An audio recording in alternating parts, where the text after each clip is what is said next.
Hi, everyone. Happy Saturday. This is our workshop for our Intelsat Space STEM program for the 5th of March 2022. So welcome to everybody. And yes, a special welcome to Brittany Bull. Brittany is going to be taking us through her specialities today.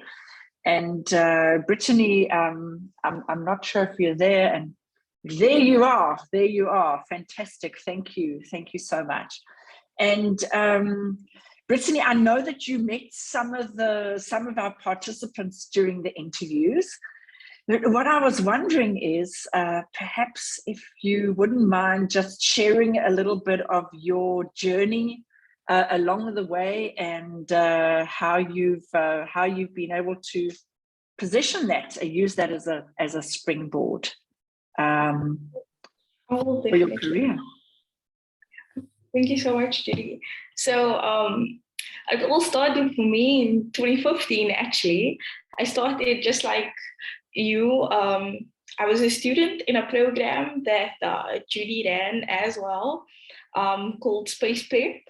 And I got to that program with a lot of fights. So getting there was not easy. So I can empathize and I can understand those of you who are doing this program through adversity. And it's really worth it, honestly, because thereafter I joined another program ran by Judy, Space Trek. And that was a week-long boot camp where we had facilitators from the United States come over who ran Space Trek in the United States, Ms. Jane Carter and Dr. Benjamin Malfris from Wade State University. They have an amazing space science program. And during that workshop, we did some high altitude balloon launches, and it was amazing. And that really sparked my interest in the space field, and that started my engineering journey. Thereafter, I graduated high school in 2017, and I took the leap of, instead of deciding immediately on studies in 2018, I took a gap year and I interned with Judy at X in a Box Limited. So the company that's the precursor to 24 millimeter. And I worked on the R&D team. So the tech that you are working with, I was there from the beginning. And a lot of my job day to day was running experiments, designing experiments, creating projects, a lot like the experiments that you are going to create after today. And then also testing and creating software for the tech. And I did this straight out of high school. I didn't have any formal engineering education as yet. A lot of it was self-taught and then learning on the job from the amazing engineers at the company like Judy and Bianca. And then thereafter, in 2019, I got a scholarship and I got sponsored to study space systems engineering at Morehead State University. So I took the leap and I went, and I was the first African student to study that specific program at Morehead State University. And while I was there, I got offered an undergraduate research position to work on not one, but 2 satellite projects. I was the team lead for the electrical and communication subsystem on the cosmic X-ray background satellite. So that's a satellite monitoring cosmic X-ray backgrounds and taking pictures of it in space. And I got to lead the team that designed and built the electronics and the electrical, like the power subsystems and also the communications of that satellite. And then I also supported on a NASA satellite mission, the Lunar Ice Cube that we mentioned a couple of sessions ago, and that was amazing. And then I also got to support the team working on the Deep Space Network. So that Morehead State University has a Deep Space Network node on campus, and I got to support the ground station team there. So I have a lot of experience in satellite design, experiment design, and then also engineering support.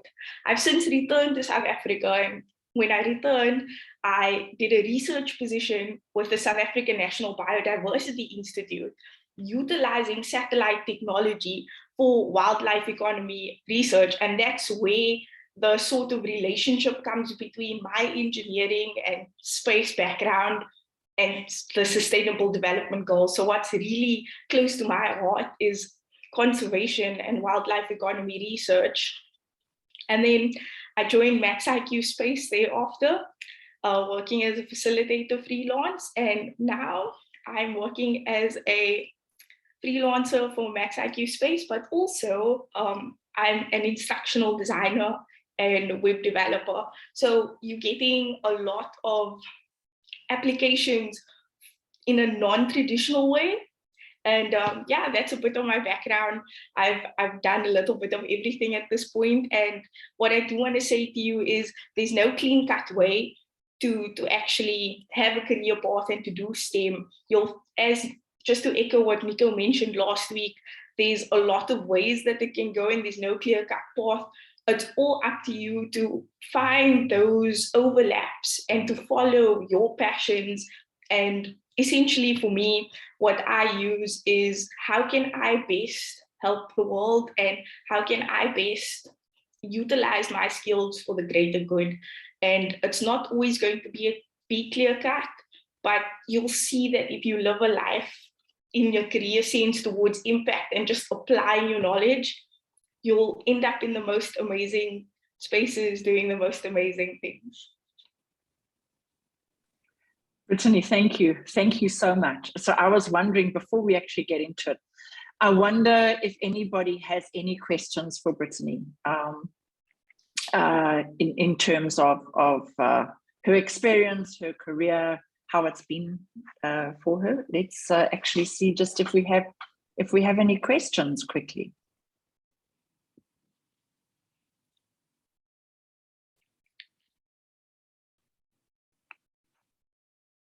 Okay, great. Okay, Reza, do you want to turn on your microphone or your camera and ask Brittany directly? How about that? Hi, hello. Hi, Reza. Hi, Brittany.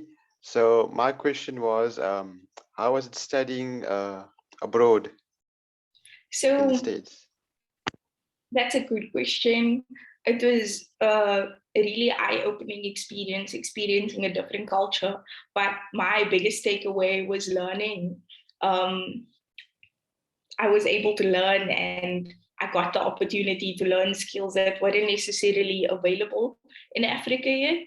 So I'm grateful for that, and that was amazing. Yeah. So yeah, does that answer your question? Yes, thank you. Before we go to Tafara, there's actually just something that I want to add as well, which Brittany, maybe you're not mentioning, is that one of the things about studying in the US is that one gets to realize that there's just so much depth. You know, they have the top scientists in the world. For a relatively small population, they have the most Nobel Prize winners when it comes to medicine and technology and chemistry and physics and mathematics and all that sort of thing.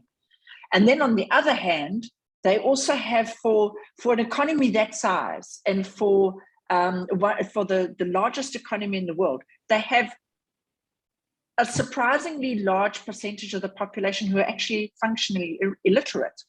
You know, so you've got this depth, and you know you've got the top institutions in the world, education institutions, and then you also have schools where there are no teachers, and you know there's gang violence and that kind of thing. So that's what's really quite interesting about the USA, is that you've got this entire spectrum in one place. And another thing that I've found really interesting about the USA is that we think that they speak English.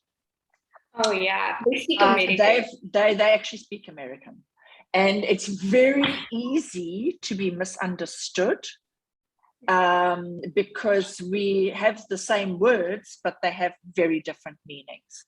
And you know, like for example. you very seldom, in certain states or certain parts of the US, you don't say to somebody, have a nice day, because that is actually interpreted as, like, I'm sorry to say, like F off, it's really rude. So, so the thing is, one can really get caught in a difficult situation, because there's just, it's actually a different language. Great. Tafara, please ask Brittany your question. Hi, Judy, and hi, Brittany. I hope you're well today. My question was, going back to South Africa, right? Brittany mentioned that she was involved into 2 space programs in South Africa. So I was wondering on how she got to that point. Was it similar to the process we go through, where you sign in quizzes, then out of a bunch of pupils, you take ones that are the most suitable, I put in suitable in quotation marks, to be involved into that program, or was it something different? So you are correct in assuming it was a similar process. I won't say it's exactly the same, because I did the process pre-COVID. But yes, there was a test. It wasn't necessarily an online quiz, and there was an interview just like you went through. It was almost the same process, just it wasn't virtual. And there was an application process, and that's how I got to it. So the first program that I mentioned, Space Prep, it was 1-day, 2-day workshops at school with the like trippy track. And the adversity that I mentioned was specifically based on gender. So I went to a school in a low-income community. I'm from the Cape Flats, and the culture at my school was very different to what schools in the more well-established suburbs would be. I was one of only 2 girls in my physics classes and in my math class, and the teacher didn't want us to join Space Prep. And the only reason he allowed me and my other classmate to join was because it was specifically aimed at girls. So that was the sort of adversities that I mentioned. So it could be like gender bias, or it could be even nationality-based bias. So there are programs like the Intelsat program that's specifically aimed at African students. That's what's amazing, and that would help you to basically get the experience that you wouldn't necessarily get without it. And the application process was quite similar. And my biggest advice would be to find programs that are not necessarily openly advertised. You have the most amazing tool and opportunities in the search engine that is Google. And then also just networking, so making good relationships with teachers and finding out what's out there. You won't be able to actually have those experiences if you don't go find them. So like the application process for the Intelsat program, you know that you actually had to jump through a few hoops, but that's just to find the students who would actually be willing to go those extra miles and take full advantage of the opportunities given. So yes, I joined 2 space programs when I was in high school in South Africa. And that was solely because I was willing to go that extra mile and take those opportunities. And that led me to actually getting the scholarship to go and study and be the first, to go and study and go do those things and get the opportunities that led me to my career path that I'm currently on. Does that answer your question? Yes, you've answered it in depth. Thank you so much. Pleasure. Great, Brittany, thank you. And before we go to Megan, we've got Megan, and then we have Haruna as well. What I'd like to say is, since I've known Brittany for quite a long time, and yeah, you know, for a while she technically worked for me. She now subcontracts for me. I have to say it's. I would say one of the primary reasons why Brittany was able to get a full scholarship for studying in the US.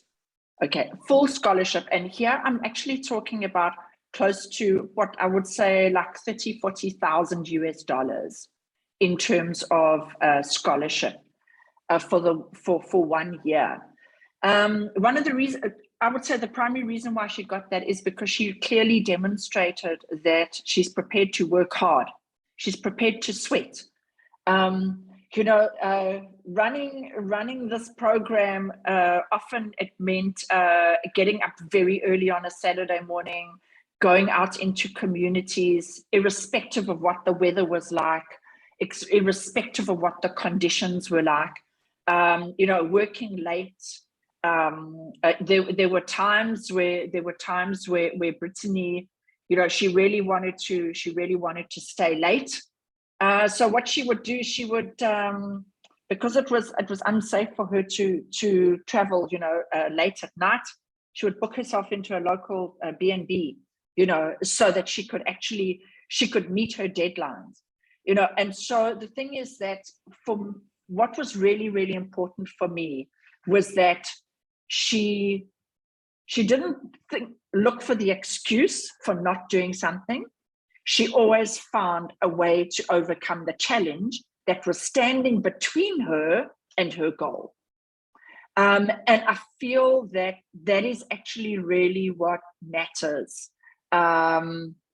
We are able to employ anybody.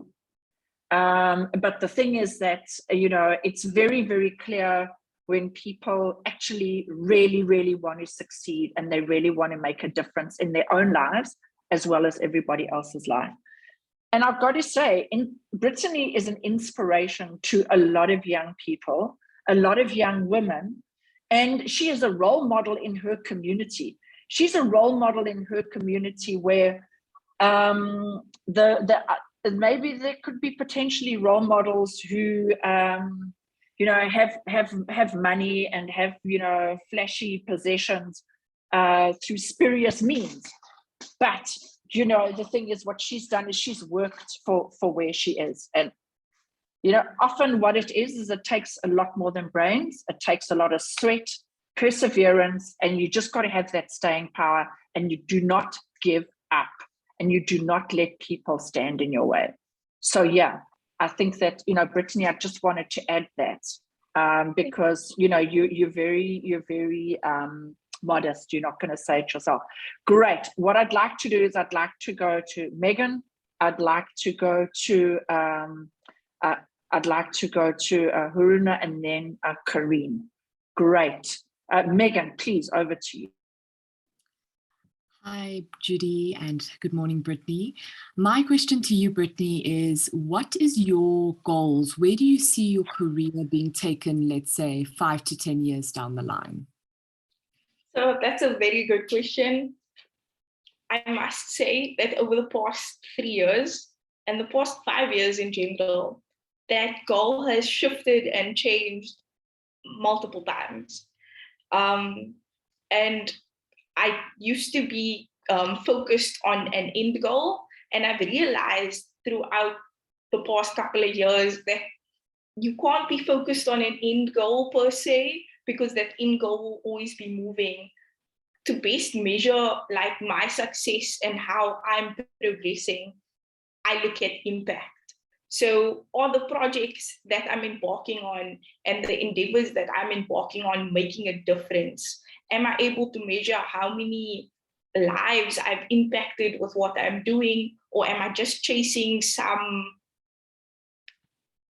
random goal? So I would say one of the milestones would be completing my master's in space systems engineering,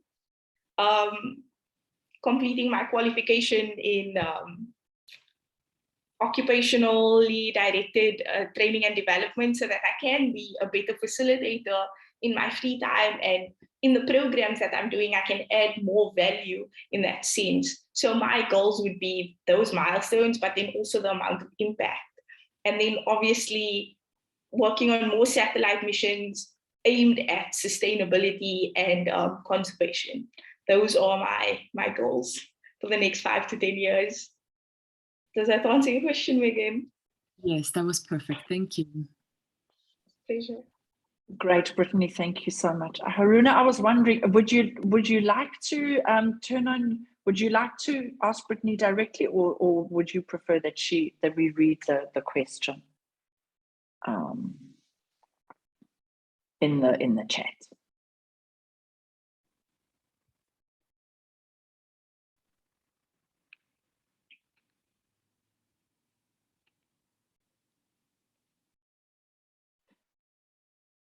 Okay, so what I'm going to do is let me just. Okay, what I'll do then is I'll just read it here from the chat. Brittany, it's over here. It says, hello, Brittany. I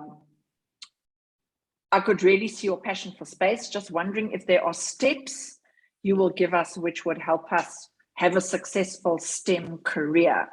I think you did cover some of that a little bit earlier, but maybe just a few, let's say, practical steps. Yeah, so again, I will reiterate earlier, I mentioned finding the opportunities, and what will really make you stand out and have doors open for you is you putting in the work outside of what is already expected of you. So yes, doing good in school is a requirement and that's expected, but what are you doing outside of that that makes you stand out? Because besides making you stand out to possible sponsors and universities, it really gives you the experience needed to give you a greater context for what you want to do and how you could possibly do it going forward. So joining programs like the Intelsat program, doing an internship, going to job shadow, or finding a mentor in the industry that you would like to go into. So find a person who who's doing something that you would like to see yourself doing, or that's in an industry that you are interested in.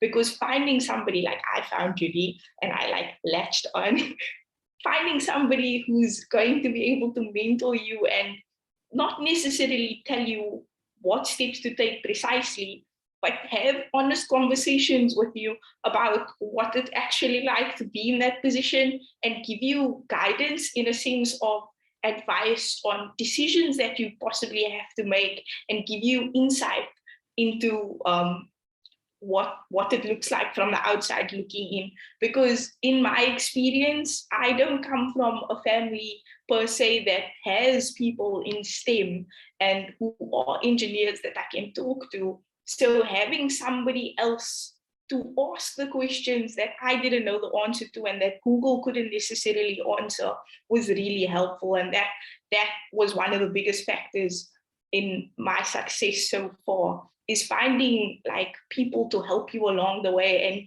you would realize that there's so many people willing to help you. All you have to do is ask. So network, find a mentor, and then figure out what it is that you are passionate about. Because when you have that passion, you are willing to do absolutely anything to meet your goals. You will find ways to make it happen. And that's only possible if you actually believe in what you are doing. And yeah, does that answer your question? I hope it does. Brittany, thank you. Thank you very much. And once again, I'd like to add a little bit more to your answer. The whole thing around mentorship is just absolutely so crucial.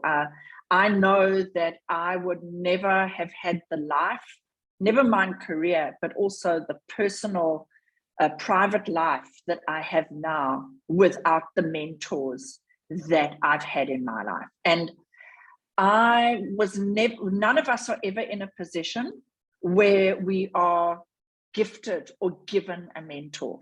We have to seek out mentors. And so what I would really recommend is that you Google it, find articles, find videos, whatever it may be, on how do you identify a great mentor, how do you build that relationship, and how do you manage that relationship. And that is really important, because I would say that I'm probably contacted at least once a month by a young person who wants me to be their mentor. But the thing is that I very, very quickly realized that they expected me to do all the work. I'm meant to be the one who reaches out to them all the time.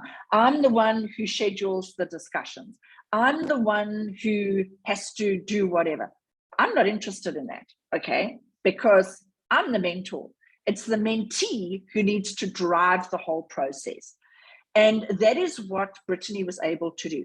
So she referred to the Space Trek camp where we had Ben Malfris and Jen Carter and two of their students come, and help us with this camp. So Brittany had a week with these incredible people, and she very deliberately built that relationship with Ben Malfris and with Jen Carter and with the other two students. But the thing is, the way she built that relationship, she didn't become a burden. Okay, she wasn't a burden on them. She wasn't asking, oh, please, can you help me? You're from the US. Poor me, poor Brittany. Oh, you have to help me. Oh, you have to sponsor me. Oh, you have to give me this, give me that. Help me here, help me there. She didn't do any of that. What she did is she made sure that she actually added value to them. What she did is she made sure that she learned a lot with them. When they wanted to teach her something, she listened and she learned and she implemented it, all of that kind of thing. So that is really what's important. And that is what very, very few people understand, is it's the mentee, it's the young person who needs to seek out the mentor and who actually needs to drive that relationship and who has to add the value, okay? Because what we have to all do in life is we have to give before we can receive.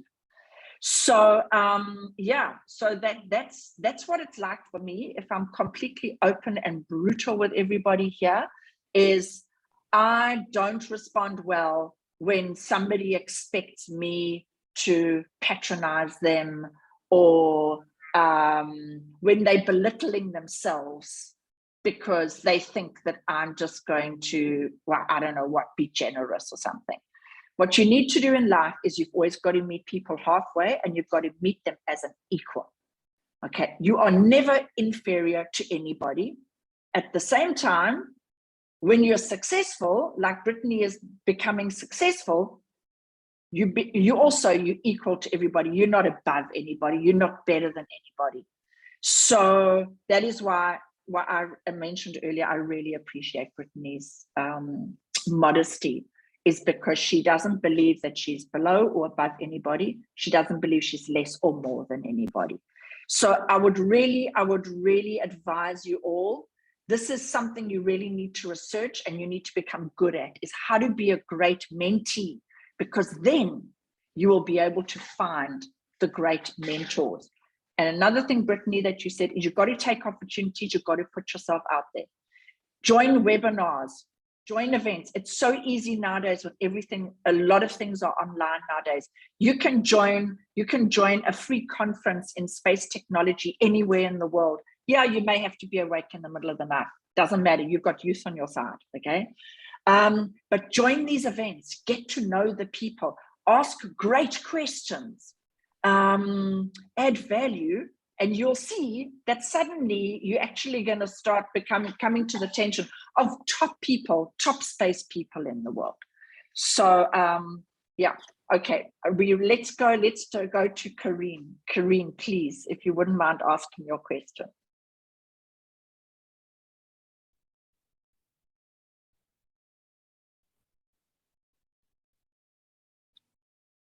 Karine, you are still muted.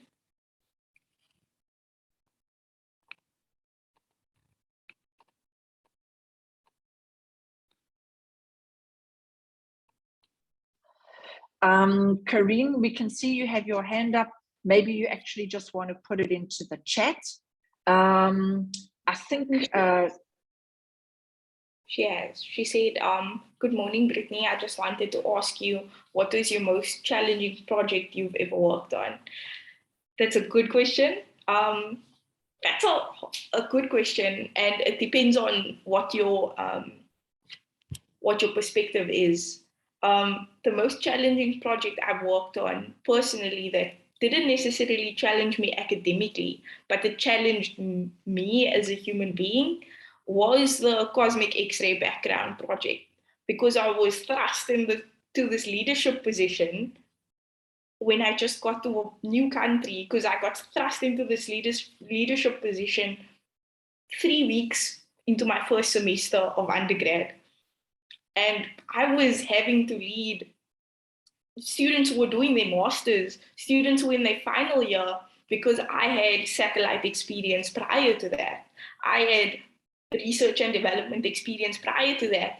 And it challenged me in the sense where I had to see myself in a light of like authority and guidance for people that I was looking up to.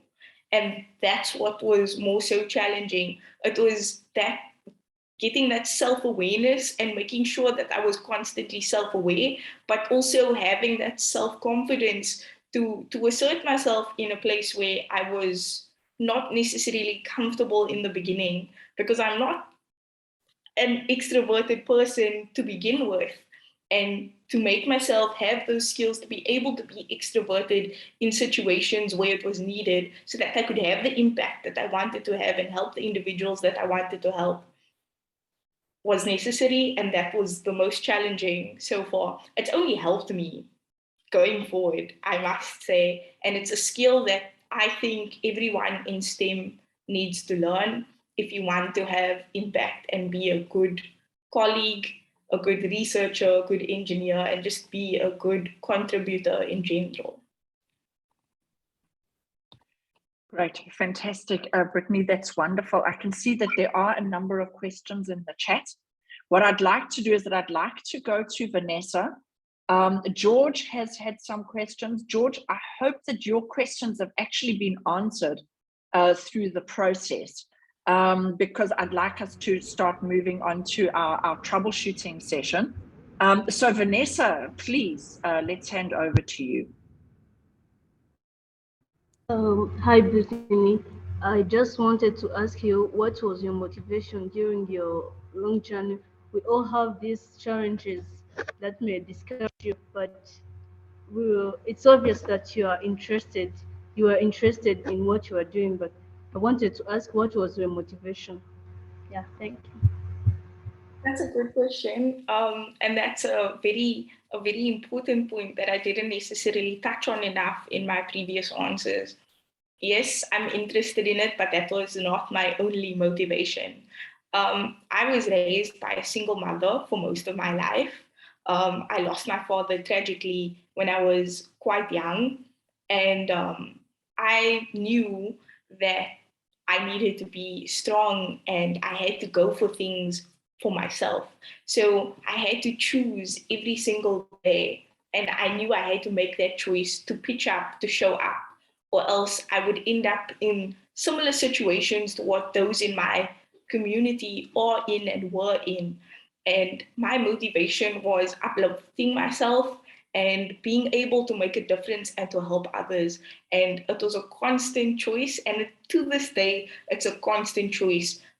You can't necessarily have motivation only. So, like, passion is important, but you have to have that self-discipline to want to make that choice every single day, because there's going to be stuff that's going to be hard. There's a lot of things that's going to discourage you. As students on the African continent, there's so much standing in our way. Yes, we have all of these opportunities, but there are significant roadblocks when we compare it to students like in countries like America. I've experienced it, I've seen it, I've had the opportunity to speak to and learn alongside students who don't come from even remotely a similar background to me. And my biggest advice would be making sure that you know what it is that you want to do, you know where it is that you want to go, and you constantly have check-ins with yourself, and you make sure that you make that choice every single day to pitch up, show up, and do what you need to do. Does that answer your question? Brittany, absolutely. You know, it's as you say, every single day. That's what it's about. It's about getting up early, earlier than everybody else. You know, starting earlier than everybody else, and just putting in the work, doing the sweat, absolutely. And you know, it's just so interesting because I have a short story that I want to relate, and that is in 2014. I had to go to a meeting, you know, in Pretoria, in South Africa. It was a huge trip for me. I had to travel from Cape Town, which was 1,600 kilometers away. You know, so I had to get an aeroplane. I had to go there, all of that kind of thing, and I really didn't want to go, but it was a meeting that I really needed to go to. And so that's what I did, is that I pitched up. And what was really, really interesting was that the person that I was there to see, who had requested that I pitch up, actually phoned in sick that day. So I traveled all of that way. I'd pitched up, but they hadn't bothered. All they needed to do was go a few kilometers from their home to their office, and they hadn't bothered to do that, whereas I'd actually traveled very far. So what I did is I just sat there in the reception. I thought, what am I going to do now? And what I did, I picked up a magazine, and there was an article in this magazine about how fly a satellite and a launch. And I took a photo of this article. That was what started everything that we are doing today, is because I saw that article. And I often think back, I think to myself, I really don't feel like it. Am I going to get let down? What is going to happen, etc., etc. But you know what? I pitched up, and there was a closed door in front of me, but it opened another door. And, you know, the thing is that's one of the things, and, you know, Nico, I'm echoing a conversation that Nico Lowe and I had earlier this week. It doesn't matter what happens to you in life. If a door closes, there is another one that's open, or there is another one that's going to open. But you're only going to know if you pitch up, if you get up, and if you actually put in the effort.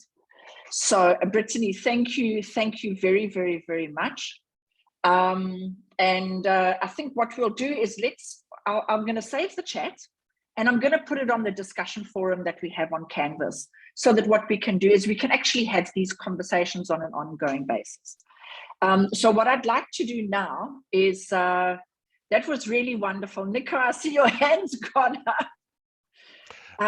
Okay, Nico, I'm going to open up to you, because I know that we want to do some troubleshooting. So I think this is a great, what do they say? Segue, these management consultants. You've gone on to mute, Judy. Oh, yeah, I actually wanted to add to the discussion. A lot has been said, and it's been very inspiring. So I actually just wanted to add my 5 cents by saying, you know, I frequently refer to the word journey. You know, see it as a journey. You know, you guys are still young, you're still at school. We've been far along the journey, and again, you know, referring to my gray beard. But along the journey, you're going to get doors shut in your face, like Judy mentioned. But I think the main thing is it's a disappointment, is to pause for a moment, like she did, pick up the magazine and look for the doors that are opening. And just another thought that I wanted to add is, sometimes you will feel very uncomfortable, you will feel uneasy, you will feel challenged, but as weird as it may sound, is you must be glad that you're feeling that way, because when you're in that position, you're busy growing, you're busy growing personally, and all you must do is you must just persevere and push forward, and the break will come. You know, if I can use the example with Judy again, being frustrated, traveled far to visit the individual, but then something positive came from that. So that's actually just the thoughts I wanted to leave as part of the discussion, Judy. Right, Nico, yes.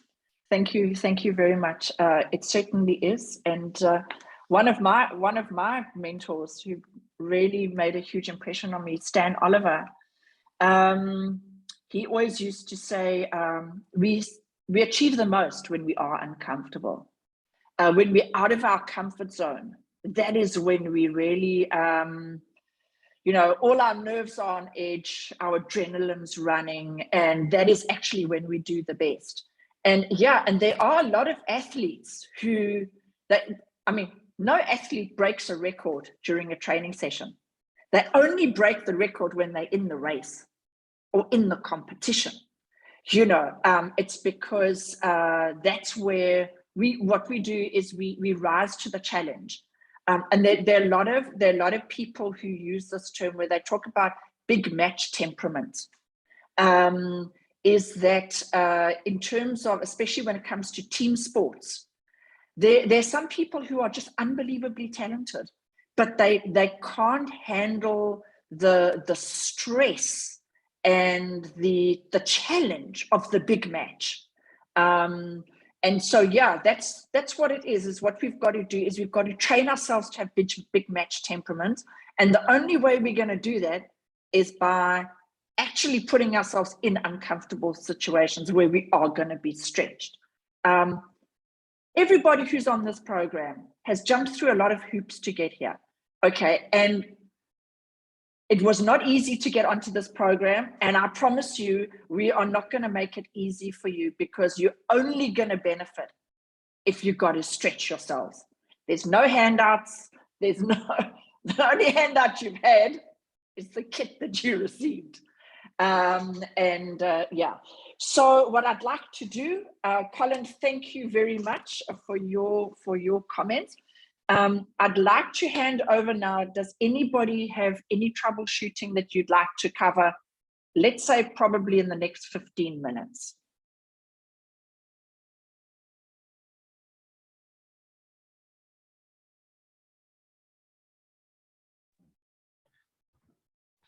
So I have a question.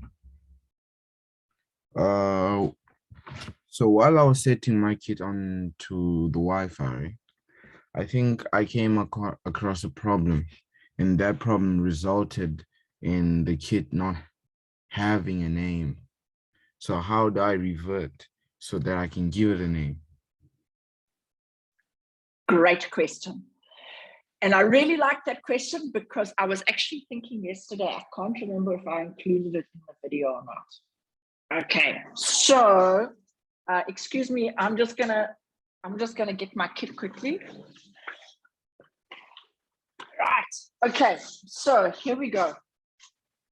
What I'm gonna do is I'm gonna pin my video so that it also comes across. There we go, right. Okay, so here's our kit.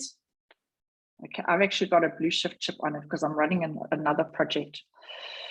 Okay, so we've got our backwards and forwards, we've got our up and down, and we've got the cross and the check mark or the tick box, and then we've got our robot face. If you wanted to go back into configuration mode, you power it up. Here we go. Thank goodness all of this stuff is so small because otherwise I would be running around like a lab or something like that. So what you do is you power it up. Let me give it a few seconds to get its bearings. Okay. And then what I do is, I hope you can see this. I hope you can see this. Right. Is you press down this cross mark over here and the robot face, and you push on those two at the same time. Okay. And what it'll do is it should actually then, let me do it a little bit, use a little bit more strength. Okay, the cross and the robot mark. Okay, and now when I scroll along, what it'll do is it'll come back to that screen where I have the, it'll give me my, okay, so I don't know if you can see that. Now it's gone back to where it says, this is my SSID, which is SDG, and then that number. And it's now given me another password. So now what you can do is now using, whether you want to use your phone or your laptop or a tablet or whatever, now you can go back to that configuration screen. You can go through that process again and you can give it a name. And that's really, really useful, because if maybe you change Wi-Fi hub and you want to reset your Wi-Fi, that's what you do. Because the thing is that once you've put in those Wi-Fi credentials and the name, you can power it off, you can power it on again, and it'll find it automatically. You don't have to reconfigure it every single time you turn it on, okay? It's only if you want to change the name, it's only if you want to change your Wi-Fi credentials that you then do that. So it's the X mark and it's the robot face. You press those at the same time. And then, so what it'll do is it'll wipe that from the memory, and then you go in and you set it up again. Tafara, does that help? Perfect, thank you. I'll implement that and I'll update you if it works. Okay, wonderful. Okay, let us know. Perfect, thank you. Are there any other questions?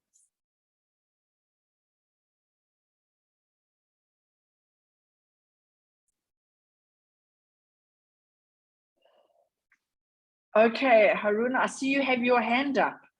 Are you able to get your microphone to work?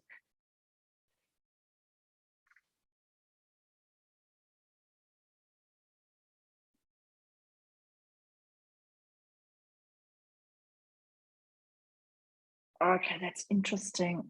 Haruna, I'm sorry, if you wouldn't mind, just then maybe if you aren't able to unmute, maybe if you just want to write it in the chat.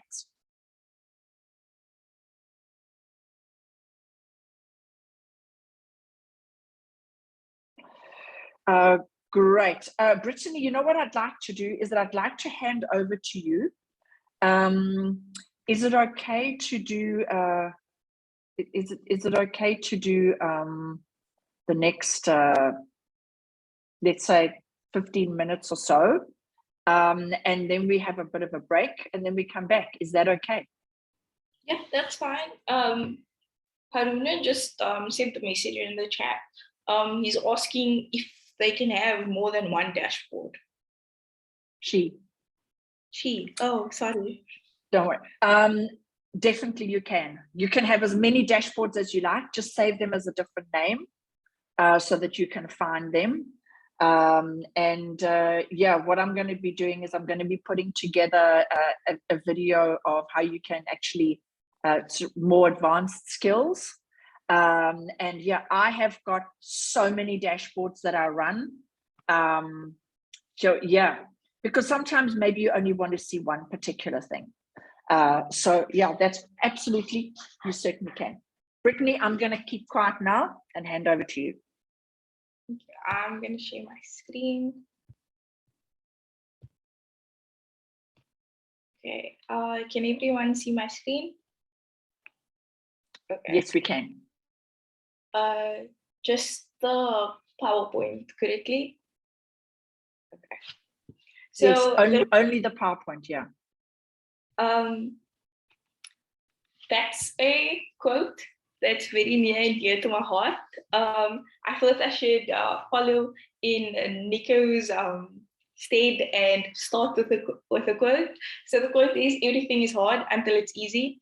And the significance of that quote for me is going to the space trek program that I mentioned. So the second space program that I did in South Africa. That's a quote that Ms. Jane Carter shared on our very first day of the program. And I still remember it to this day. It made such a big impact on me. And I thought I should share that. And it really resonated with me because that's a very apt description of it. Every single thing that you do is going to be hard the first time or in the beginning until it becomes easy. So with practice comes progress, not perfect. I don't say practice makes perfect because that is not true, but practice does make progress. So everything is hard until it's easy. A lot of your challenges in the program as as you complete the program and you start to do the experiments and you repeat like the troubleshooting and building dashboards, and as you repeatedly do these tasks, you will build these skills. The first time you do it hard, afterwards, you won't even notice it, and then it will just become second nature. So that is that. So our agenda today, I'm going to talk about big data. We're going to talk about data analysis. We're going to talk about the scientific method for experiment design. We're going to calibrate the soil moisture sensor because that is the only analog sensor in the kit. And then I'm going to give you a debrief on your pot plant experiment. So you have 3 pieces of work that I'm going to give you this week: a short quiz, your long pot plant experiment, and then a short assignment for this week or within the next 2 weeks. So big data. What exactly is big data? The definition of big data is data that contains a greater variety of data arriving at increasing volumes with more velocity. This is also known as the 3 V's of big data. To put it simply, big data is larger, more complex data sets, especially from new data sources. So these data sets are so voluminous that traditional data processing software just can't manage it. But these massive volumes of data can be used to address business problems that you wouldn't have been able to tackle before, and not only business, but science as well, and experimentation. So an example of voluminous data sets is all of the data in the dashboard when you open it up on the Discover page, but we'll go into that a bit later. So as I mentioned, these 3 V's of big data, and the first V is volume. So volume is the amount of data, and the amount of data matters. With big data, you will have to process high volumes of low density unstructured data. This can be data of unknown value, such as total data feeds. And when I say like low density unstructured, I mean like it's not necessarily big chunks of text. So if you think about it, it's a bunch of random words that don't mean anything compared to something that's structured with meaning and thought behind it, like a novel. So yeah, that's essentially the analogy that you can go with. So data of unknown value, like a Twitter data feed. A Twitter data feed is just a bunch of random tweets that don't necessarily have a sort of theory behind it. It's all just random. It's based on a theory, but it's all random. They don't go in chronological order per se. It just what pops up, pops up. And then another example would be click streams on a web page or mobile app. And that's mostly what you'll see in the back end. And then sensor-enabled equipment is low unstructured data. That example is all the data that you'll see on the Discover page in the dashboard. It's before you search for a specific kit, all of the data you'll see is just what's randomly being put up, everything that's just new from all the connected kits around the world, regardless of index, regardless of project. You'll see everything pop up in one place. And you have to actually like go and search for what you want to structure in the beginning. But what you see initially is unstructured and it's just large. So we consider this data to be of unknown value because we don't have an application or use for it yet, possibly. So in the case of the dashboard, when it's just everyone's random first posted, last posted data on the Discover page, we don't have an application for it yet until we actually go in and look for our kit or go in and open a visualization or go and look at the specific dashboard or look at the specific time. When we're looking at initially, when it's unstructured, we don't have a purpose for it yet. And there isn't an innate value until we give it a value by giving it a purpose. And then for some organizations, this value may be tens of terabytes of data, and for others, it may even be hundreds of petabytes. So for a comparison, terabytes are the largest commercially used data storage. So we'll have like a 1 terabyte hard drive. That's like 1,000 124 gigabytes, where like my MacBook is only 128 gigs. So, you know, that comparison. And then a petabyte is 1,024 terabytes. So think of like a terabyte hard drive, 1,024 of them stacked is a petabyte. That's wild. And then the next V is velocity. So velocity, that's the fast rate at which data is received and perhaps acted upon. So normally the highest velocity of data streams directly into memory versus being written to disk. So an example of this would be looking at our STG kit. You'll notice there's a bit of a delay in how it's being shown on the dashboard versus what you see on your kit. So just because of we have near real time and not actually real time, like real time would be instant. Our real time display of the data that we see would be on the OLED screen, and then near real time speed would be the couple of seconds, almost a minute sometimes, that it takes to display onto Kibana on the dashboard. So that's the difference in velocity. So some internet-enabled spot products operate in near real time and some will require like real-time evaluation and action. So the real-time evaluation and action would be like our experiments that we do in the session. So like the natural light versus temperature experiment and the comfort levels experiment, that was real time because we were looking at the data directly on the OLED screen and writing it down. And then near real time will be when we use the dashboard primarily and not the OLED screen. And we are going to do a real-time experiment for calibration a bit later in the session. And then the last of the 3 V's is variety. How many data types are available? So it's just how many different flavors, I guess, you would have. So traditional data types were structured and neatly fit into relational databases. So essentially what a relational database is a database that's structured to recognize relations between stored items of information. It's usually based on the relational data model that was made by E.F. Codd in 1970. So E.F. Codd is essentially an old computer scientist, like some old dude who worked at IBM, and relational databases was his life's work. Amazing work, and we use that, and it's revolutionized technology to this day, but essentially that's who E.F. Codd was. And unstructured and semi-structured data types such as text and audio will require additional pre-processing to derive a meaning and support metadata.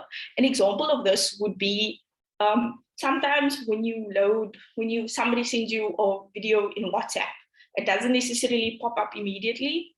There's that little like download button that you have to press, and then it will download.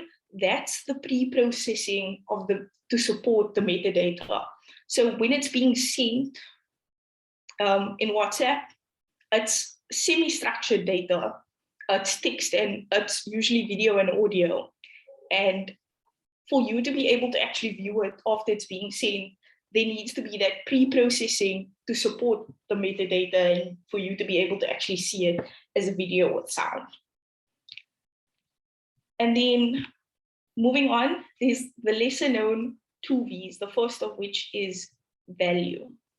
So 2 more V's have emerged over the past few years with the rise of things like IoT that make big data, that are like applications of big data. So they are value and veracity. So data has intrinsic value. What that means is that all data is valuable because it's data, but it's not necessarily of any use until that value is discovered. So again, the analogy or the example of Kibana. On the discover page initially, before you go and search for your kit, all of what you're seeing is data that has value, but you don't know what it is oh, you know what it is, but it's not of any use to you until you go and search for your specific kit. And what's equally important is veracity. Veracity is how truthful is your data? How much can you rely on it? So today, big data has become capital. And when we think about big data and just data in general, we have to think about how reliable is our data. Are there things that are making our data unreliable? So when we're doing certain experiments like the natural light and temperature experiment, did we account for things that could corrupt our data? Like if we were covering the light sensor accidentally, or if the light sensor was kept in an optimal direction for each reading that you've taken in each location. And then there was a project that students in a program similar to this did, I think it was last year or the year before, on the International Space Station. They weren't able to actually retrieve their data because it was the SD card was corrupted because of a solar flare. So they weren't necessarily able to rely on that data because it wasn't trustworthy. And to go back to the point, data has become capital. If you think of some of the world's biggest tech companies, a large part of the value that they offer comes from their data. Think of the likes of Google and Facebook. They make their money by selling metadata. So the data from like their ads and usage, that's how they make their money, which they are constantly they are constantly analyzing this data to produce more efficiency and develop new products, which would be like targeted ads and specific products that would make sense. So in the case of Facebook turning to Meta, that was their move to virtual reality was based on data that they collected. And that is the gist of big data and giving you context in what it means in this program. The next part is data analysis steps. But before I go into that, are there any questions?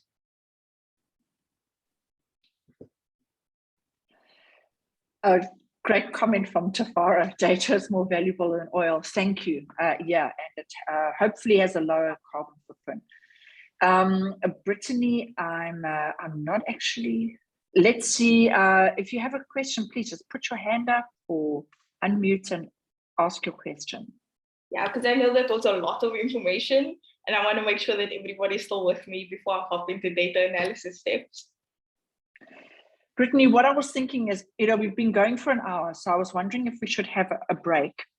So yeah, sure. What I thought was keep sharing, and maybe if you just want to go back to that slide where you had all of the V's, so that during the break, anybody wants to write it down or something like that, so then they can. So yeah, what I was hoping is, can we have a break until 20 past the hour? So let's say that from right now, that's a 17-minute break. If we could all come back at 20 past the hour, and then we get into the thick of it. Brittany, is that okay? Yeah, that's fine. Wonderful. Okay, great, everybody. We'll see you in 17 minutes.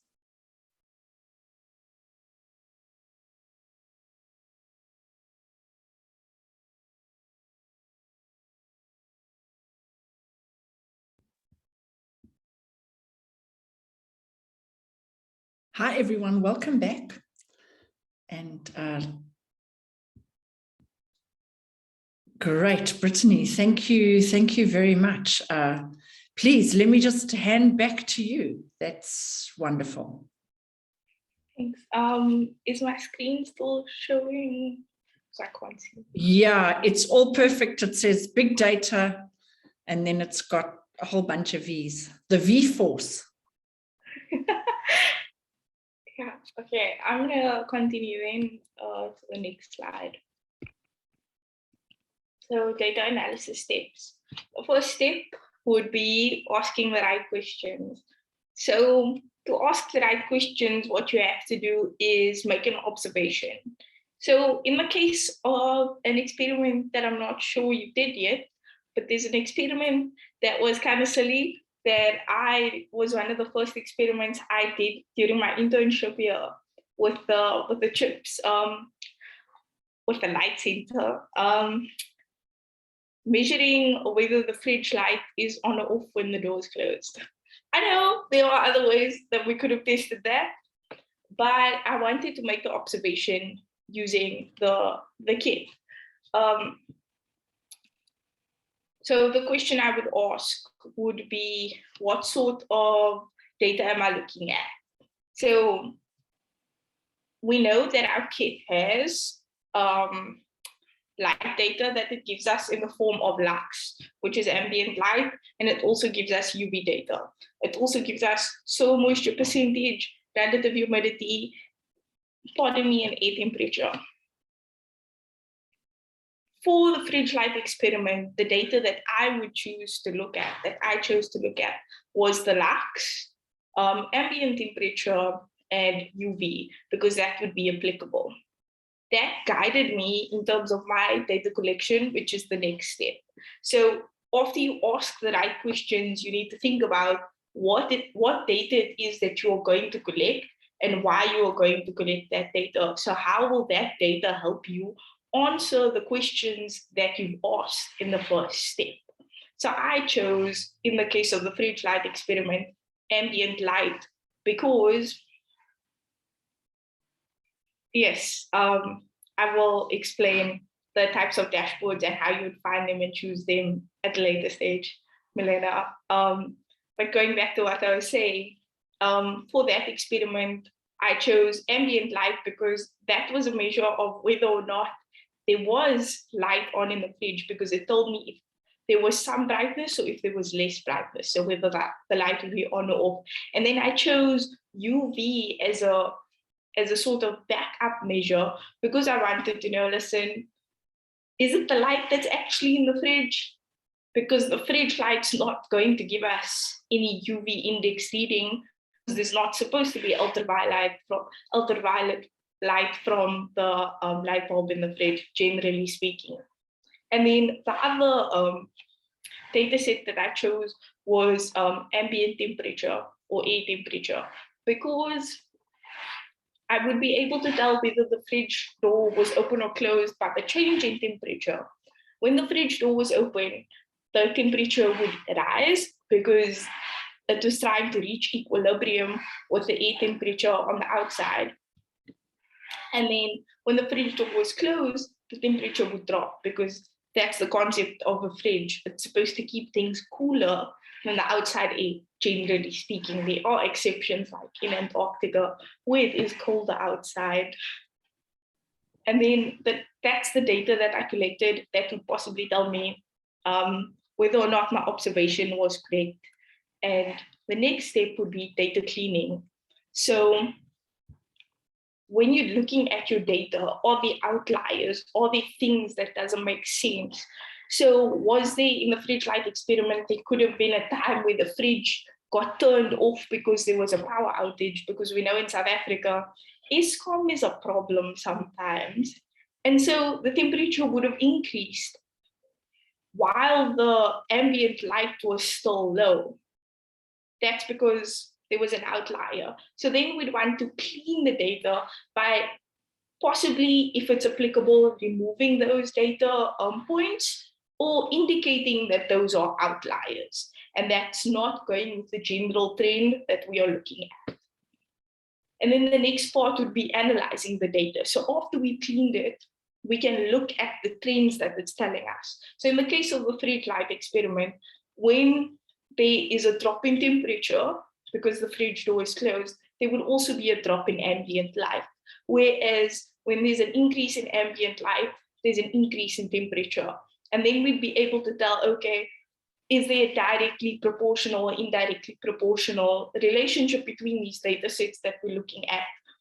Is there any sort of positive or negative correlation or no correlation at all? So does that prove our theory that we were thinking about, or doesn't it disprove our theory when we're looking at analyzing, looking at the relationships? What does the data tell us? And then the final point would be interpreting the results. So once we looked at cleaned the data and looked at the relationships and established any sorts of relationships between the data that we're looking at, we want to interpret the results. And essentially what that means is, what is the data telling us? Is it telling us that our observations and our theories were correct, or is it disproving it? And if it's disproving it, why is it disproving it? How can we improve this experiment? And even if it is proving it, how could we improve this experiment? Would it be useful to redo the experiment and repeat it multiple times? Would it change anything if we tweak certain factors? So would it make sense if we were to have a stable amount of time that we keep the fridge open and closed, and we'd have specific intervals or anything like that? And then that brings us to our next topic, the scientific method. So the scientific method is essentially a recipe for how you would design and carry out an experiment using the data analysis steps that I've mentioned earlier. It's your recipe. The first step is make an observation. I mentioned that earlier when it's asking the right question. So to ask the right questions, we actually have to think about it first. So we have to see it before we can do it. The observation that I made was that the fridge would be using significantly more, not significantly, but more power if the light turned off, or the bulbs would be dying a lot faster. Just random things, make an observation. And after you make the observation, you ask the questions. So that would lead us to the whys and the hows and the whens.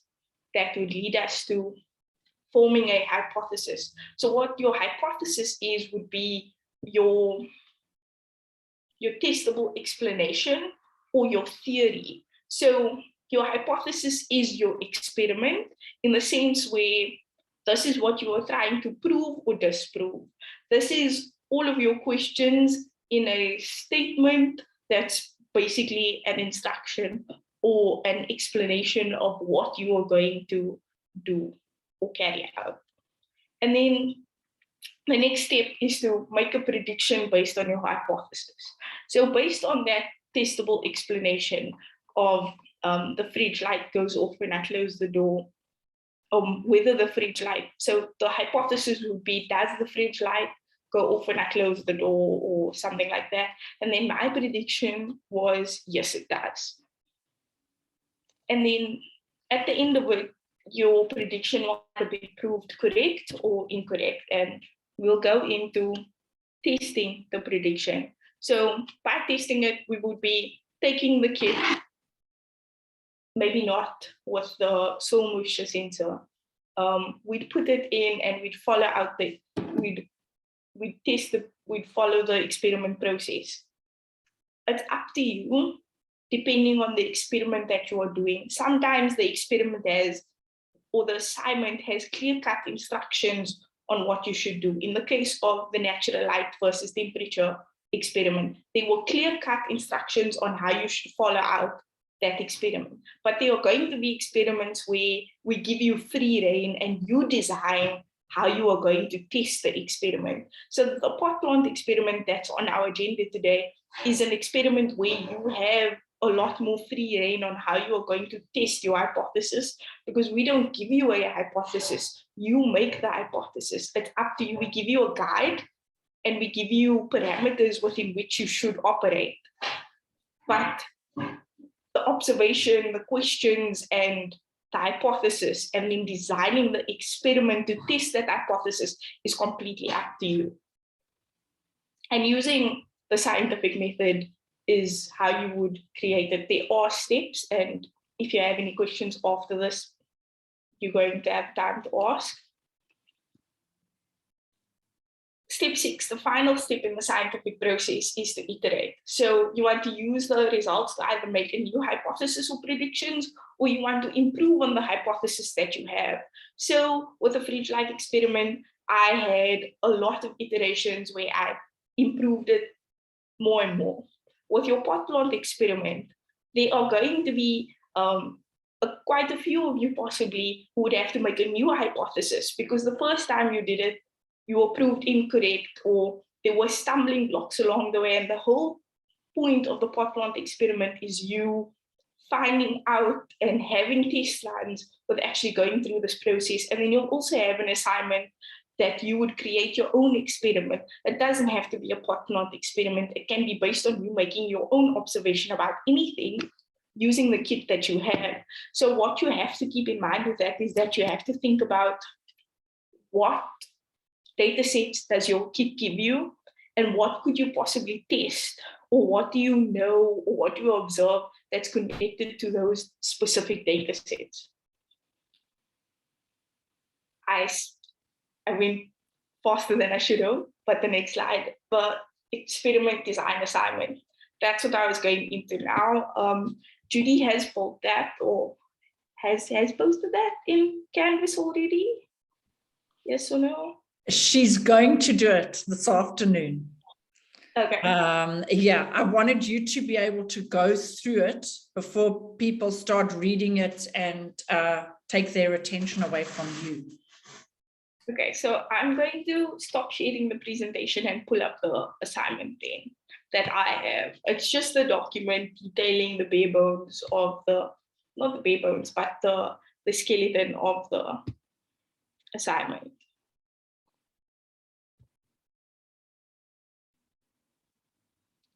I'm not sure, I can't see what screen I'm sharing. Now this looks like your entire desktop. Oh. Yeah. Okay, let me fix that. This is the problem with having many screens connected at the same time. Kind of get lost in them sometimes, especially on Zoom. And it's a lot of trial and error on which screen you're actually sharing. Brittany, do you want me to find it in the email and share it? Or I'm just pulling it up now. Cool.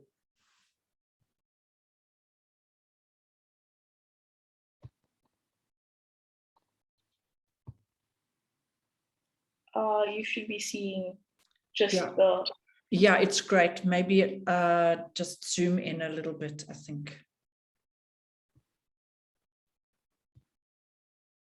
Yeah, that's better. Yeah, that's better. Thank you.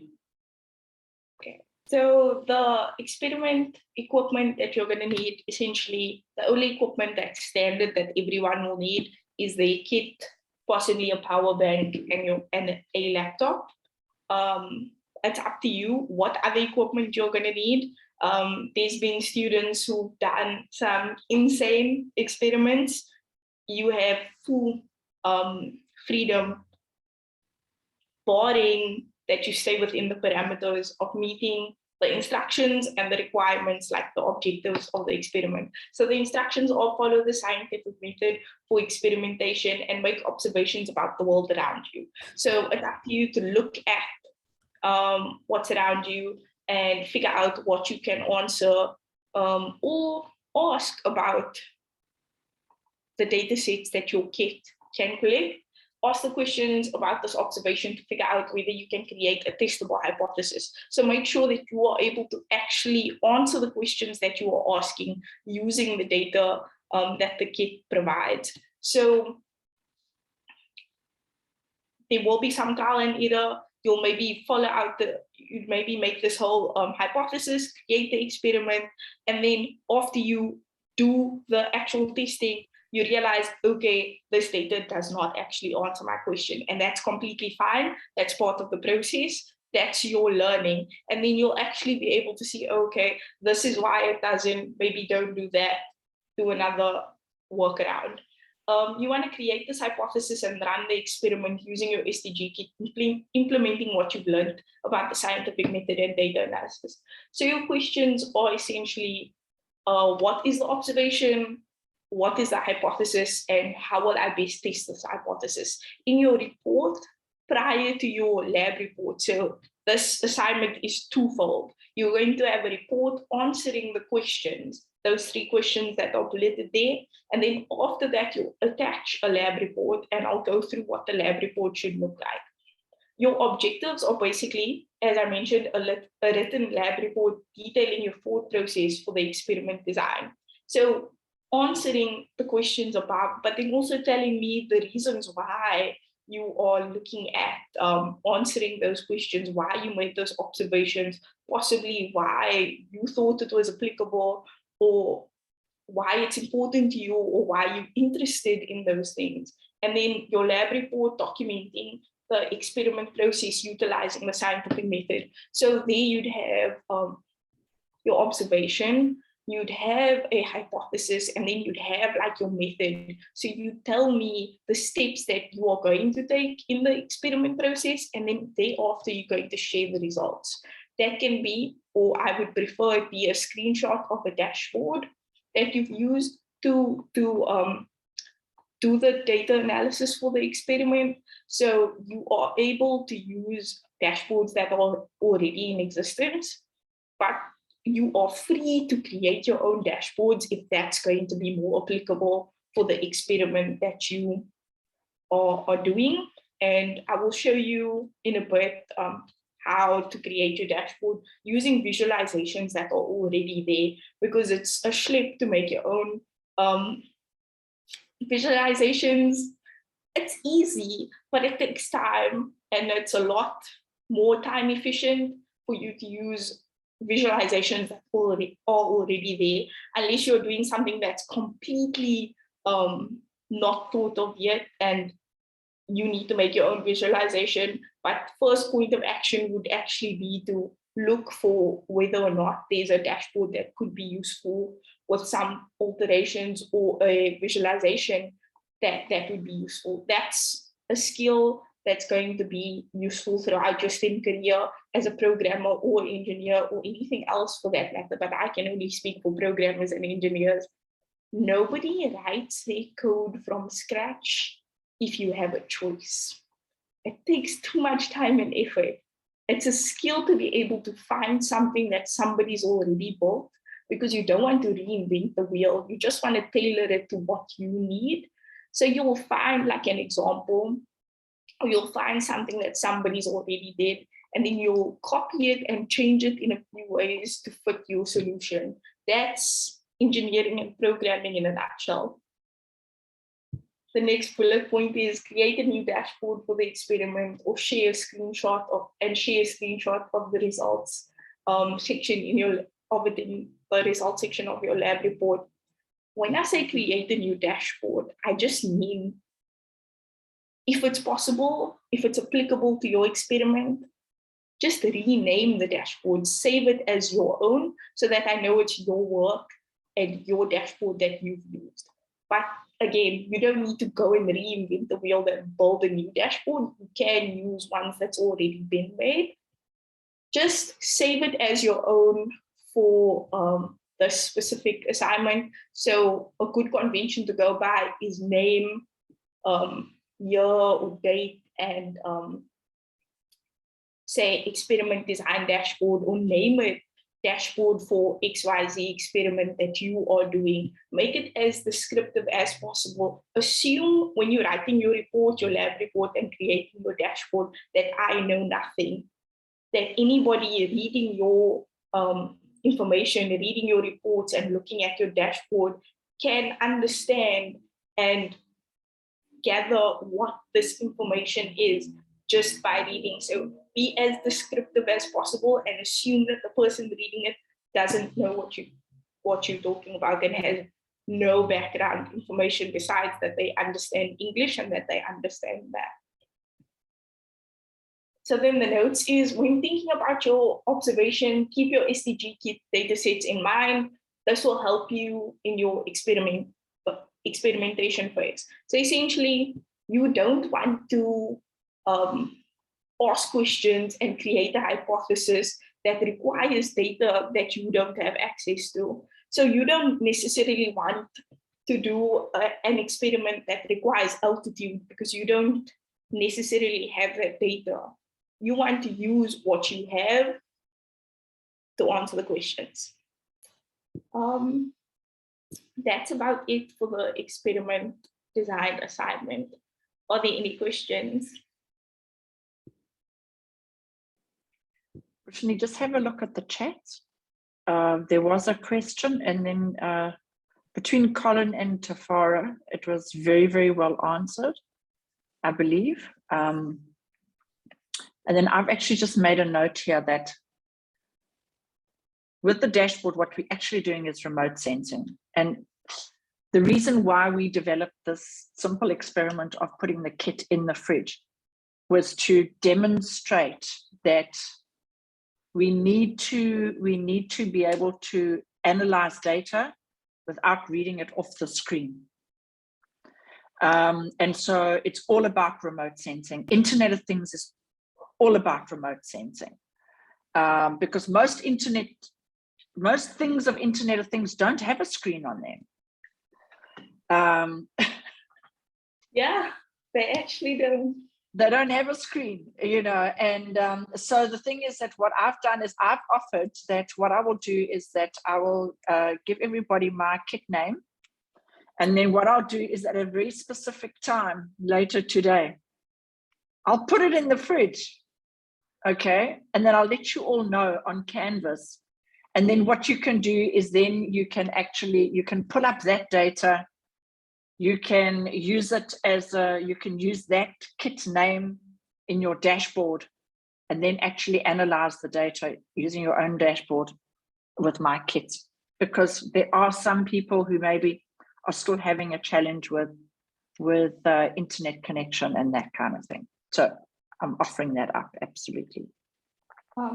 Just to go back to what you said, Karin's question was answered by Colin and Tafara wonderfully, but just to reiterate it for everyone else, in case there was any confusion, your hypothesis you always want to set initially. So after you make the observations, like and asking the questions, and you decide what it is that you want to monitor and collect data on, you create your hypothesis. Because it would be kind of silly to collect all this data and then make a hypothesis, because then were you collecting the correct data? Was it in the right location? Was it in the right time of day? All of those things. So it's really important to have your hypothesis initially. You would be able to alter or edit your hypothesis after your first iteration of the experiment, after you were able to analyze the data and make a judgment and do some analysis. Then you are able to revisit, but then it would be repeating the process and making improvements after you initially made that hypothesis. I hope that has cleared it up. Malena, you. Hi, Brittany. My question in the beginning was connected to its dashboards in general, because I'm not a specialist, so I wanted your input. When you want to collect particular data, obviously Kibana is what MaxIQ set is programmed to collect the data into. But are there other ways to collect the data, other dashboards or apps, or I don't know, except Excel? Excel is obviously what everybody is using. There are other ways to collect the data. It's just preferred with the way that the kit is currently programmed to use Kibana, because it's not necessarily going to be easy for you to use the code that's on here to send the data to a different dashboard. You are able to export the data from Kibana into another database software. There are multiple ones you can use. You could use UBDots, you could use an array of things, but with the program that's on, with the code that's on the kit currently, Kibana is the way to go. To use another dashboard would mean you'd have to reprogram Kit. No, my question was in general, not particularly for this assignment. Oh, yeah. In general, if you can mention other ones. Yeah, so there's UBDots. You could create your own using AWS. There's an array of it. All it takes is a quick Google search for MQTT servers. There's a bunch out there now, but the most popular for IoT is Kibana and then UBDots. As I recall, I might be not up to date with my information because I just use Kibana and UBDots now. Thank you. It's a pleasure. Grace, when creating our own visualization, how do we add our sensors? Do they have specific names? So that's a very good question. And yes, each sensor and each data set that the sensor provides has a specific name. Let me just pull up. Or Judy, can you pull up the dashboard? Absolutely, Brittany, absolutely, because I'm actually, I've got the dashboard running in the background. So yeah, what I'm going to do is, let me actually just go to, I'm going to go to my own dashboard. Blue, okay, great. Okay, so let me just take that. And I'm also going to explain what a visualization is. Great. I'm also concerned about us running out of time, because didn't you have something you needed to go through, Brittany, before we go to dashboards? Yes, the calibration for the soil moisture sensor. Okay. But we can do the dashboards and do the calibration after. Okay, great. Okay, so what I'm going to do is I'm just going to share the screen quickly. Okay, so can everybody see that? Okay, that Kibana dashboard. Yes. Great. So what I did is, this is straight from the normal template, just with my with my kit name in it. Okay. So what I'm going to do is that I'm going to take you through, well, you should have all watched the video, so you all should have been able to get to this point. Okay, I'm not going to go through what has already been in the video. Now you can see here that what we on this dashboard, this is actually a collection of visualizations.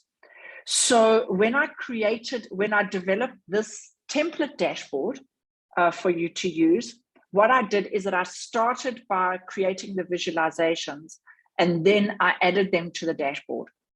So what I can do is I can, let's say, for example, this one here on the top left-hand side, if I want to go to the visualization itself, what I can do is that I can click on this pencil over here, and what it'll do is it'll take me to that particular visualization. And here I can see it. Okay, so that was that particular visualization. And if I want to do something specific to this visualization, then I need to resave it as my own. So what I'm going to do is that I'm going to put in my that name that I had, Scarborough. Okay, and I'm going to just search there. Okay, now that is specific to my kit. Before I did that, it was because I had nothing behind. Let me go back to where I was. Because I have nothing behind the asterisk, what it's doing is it's giving me an average of all of the kits connected everywhere in the world. So you've got USA, where they've had the most terrible cold. So it's sub-zero there, compared to my temperature today in Cape Town is in the mid-20s. In other areas it could be in the mid-30s. So having the average is absolutely useless to us. So what I want to do is that I want to add this. I want to say, what is mine in Scarborough? My Scarborough kit. Let me search for that. Oh, because I spelled it wrong. B-O, all right.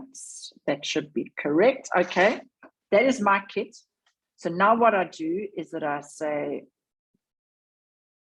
save as a new visualization. Please don't save yours over the template, because then you're messing it up for everybody. So always please save as a new visualization. And I'm going to say here, I'm going to say Scarborough temperature data and values, save as a new visualization. Now when I go back to my dashboard, you'll see it still has the old one. So what I'm going to do is I'm going to delete this one by clicking on that X symbol over there. I'm going to go add, and then I just need to search for it. I know it was something about Scarborough. Here we go, temperature and data. That's great. I've added it. I go back, I close this panel here again, and you'll see it's added it to the bottom. So I'm just using this little 4-way arrow thingy majiggy. I'm just going to drag it up to the top to where the old one had been. So now I know it's specific to my kids. Okay, so that's one way where you actually, what you all need to do is you all need to go into each of the visualizations, save it for your own kids, and then re-add it to your dashboards. Okay, so that is the one thing. The next thing that you may want to do is you may actually want to create your own visualizations. Oh, by the way, before I move away from the screen, what I need to do is I need to save my visualization again. Okay, I'm not going to save it as a new dashboard. I'm just going to save over my one because I'd already named it for myself. So I'm just going to save over that. So if you want to create a visualization, on the left-hand side here, you go to visualize. Let's just go to visualize, the main menu. Okay, and if we want to create a new one, we go to the plus sign over here. All right. This is where it gives you all the different types of visualizations that you can create. You can have an area chart, 3D, etc. A data table. In our template, we had a data table, so you can create a data table. An enhanced tile map is what I did when I showed in the chat. I put a screenshot, and that was all the kits that have been connected across the world over the last week. So you can do an enhanced tile map. A gauge, which is just simply, a gauge that moves up and down. A health metric, which just shows one large number. A heat map line charts, just one big metric, a pie chart, etc., etc. Traffic symbol, vertical bar chart. Okay, so what I'm going to do is that I'm going to choose a line chart for now, for this demonstration. Okay, I'm going to choose line chart. So I click here. This is where it becomes very, very important. Okay, is that you can see on the left-hand side, what you do is you from a new search or select index or from a saved search. So we all know that our kits are running on the SDG index, right?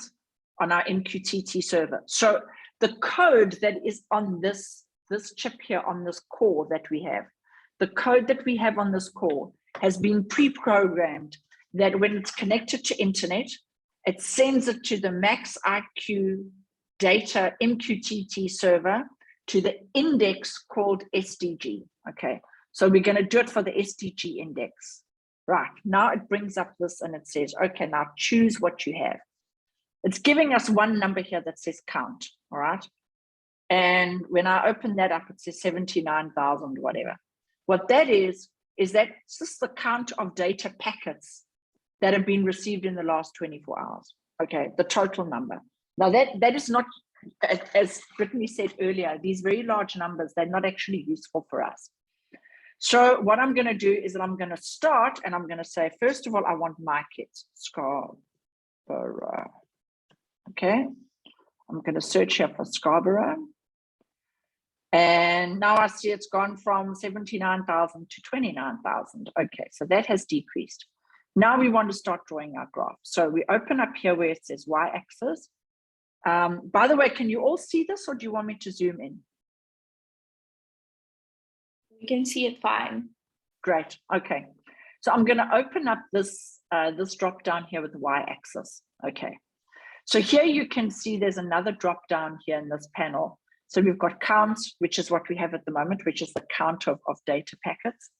We can have the average, the sum, the median, minimum, maximum, standard deviation, unique count, percentiles, percentile ranks, top hit, etc. Now, what is happening is that this kit, these sensors are collecting data set at something like every 10 milliseconds. So a second, we've got 100 data points. And the thing is that what happens is that if we were to look at the data itself, what it is that it's fluctuating.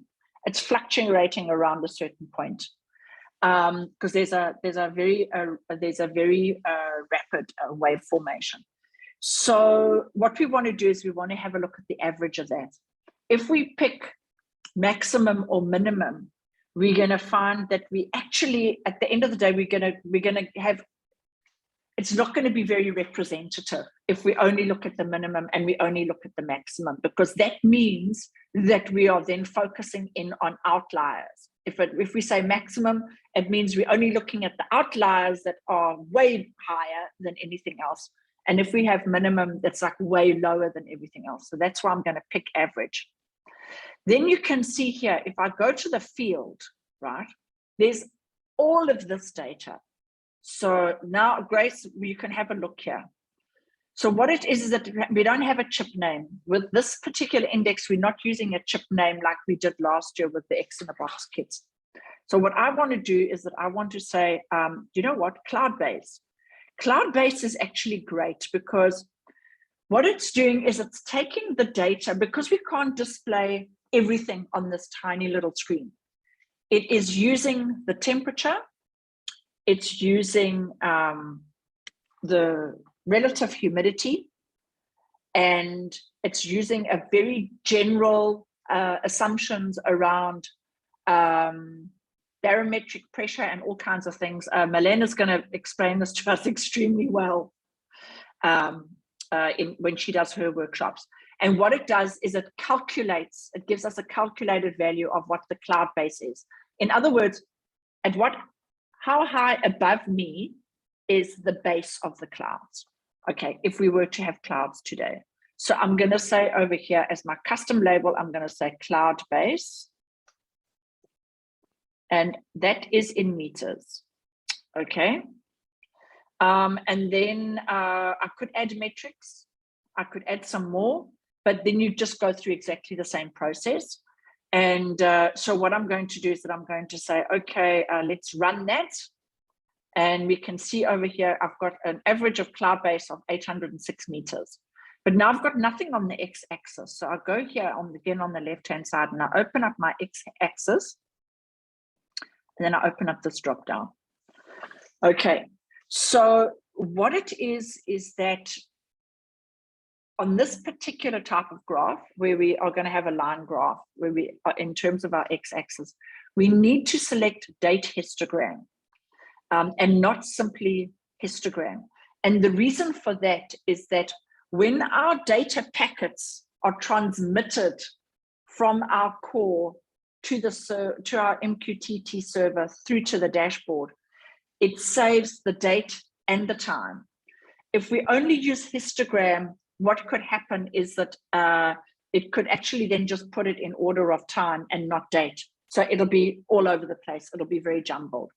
So we use date histogram, timestamp created, and I'm actually going to put here date and time. Otherwise, it comes out with this like a very geeky thing, which is not nice. I'm going to say date and time. Okay, and so we take that, and then we run that. Okay, I push run. You can see here the screen run button, apply changes.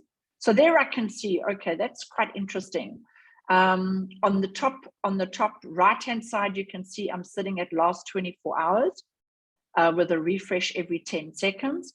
So we can see here that the cloud base has been varying over the last 24 hours.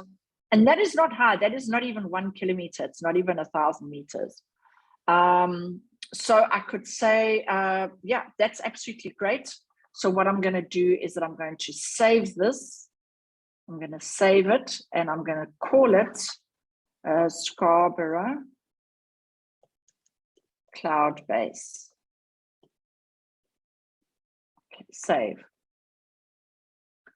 So you can see that what I've done is that I've saved it with a name that I know relates to my kit. So I know that it's pointing to my particular kit called Scarborough. Okay, So there I have it.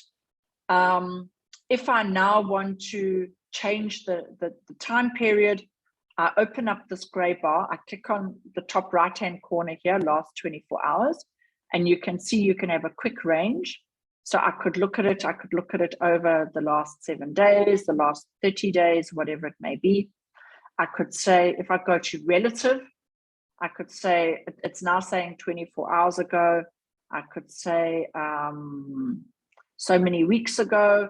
Let's actually have a look at that. I'm going to say what has happened from 3 weeks ago to now. I could do that. So that's quite interesting. The maximum has been around 1.6 kilometers or 1600 meters, you know, all the way through to about 700 meters. That's fine. Let me open that up again. I could also go absolute. So what I could do is that with absolute, I could go and I could say, what exactly was it? Let's say on the 9th of February, sorry, where am I?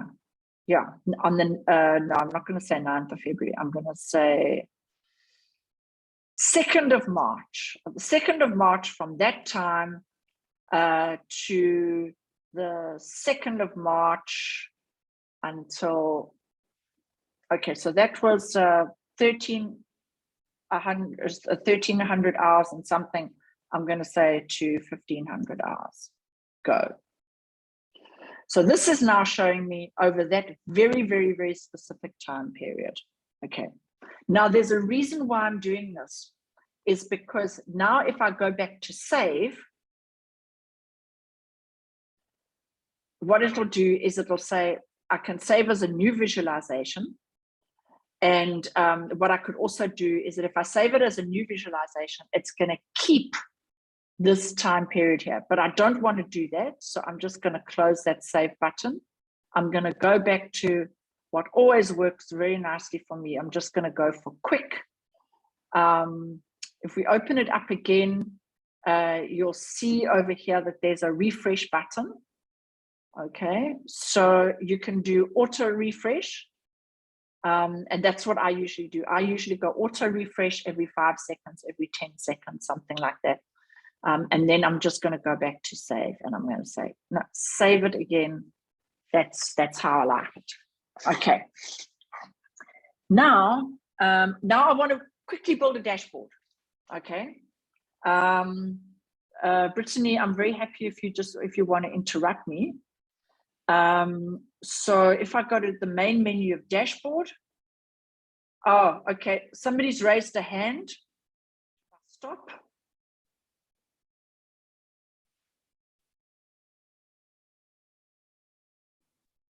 I don't know who raised their hand, but David had a question about Wi-Fi and his kit connection, and my offer is, just for the sake of time, we can answer any troubleshooting questions after the content for the session is done. Yeah, I'm happy to stay. Okay. Also, I mean, I can also see that, you know, we've got a number of participants who are very, very well versed in this. So if anybody else, please, wants to answer the questions, please do. Okay. Reza, hello. Okay. So, a regional expert. Okay, so I'm sharing my screen again. So what I did is that I went to dashboard. I went to the main menu of dashboard. And once again, you can see here the big plus sign. So I go here, create a new dashboard, and it says it's empty. Let's fill it up.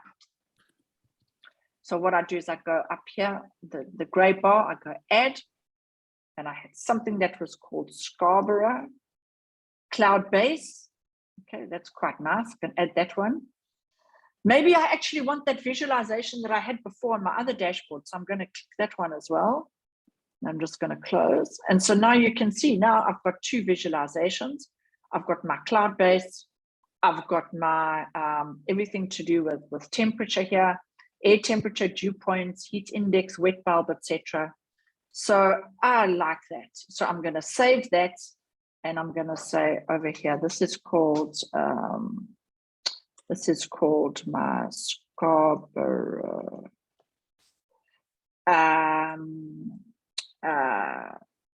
moisture profile, let's say.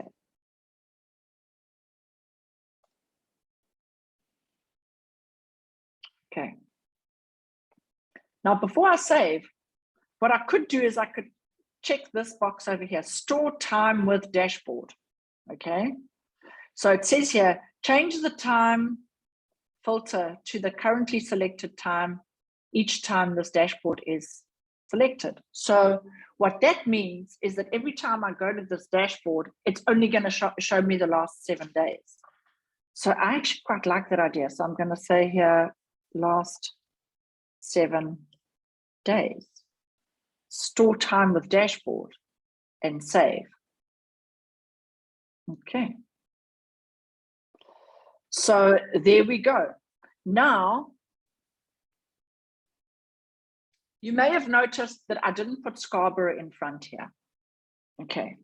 And the reason why I didn't have to do that is because I've got Scarborough, my unit, saved in the actual visualizations themselves. So therefore, I don't need to have it at the higher level. Okay. Now, what could happen is that somebody could decide, wow, I actually quite like that idea. So I'm just going to copy Judy's dashboard. But that doesn't really help.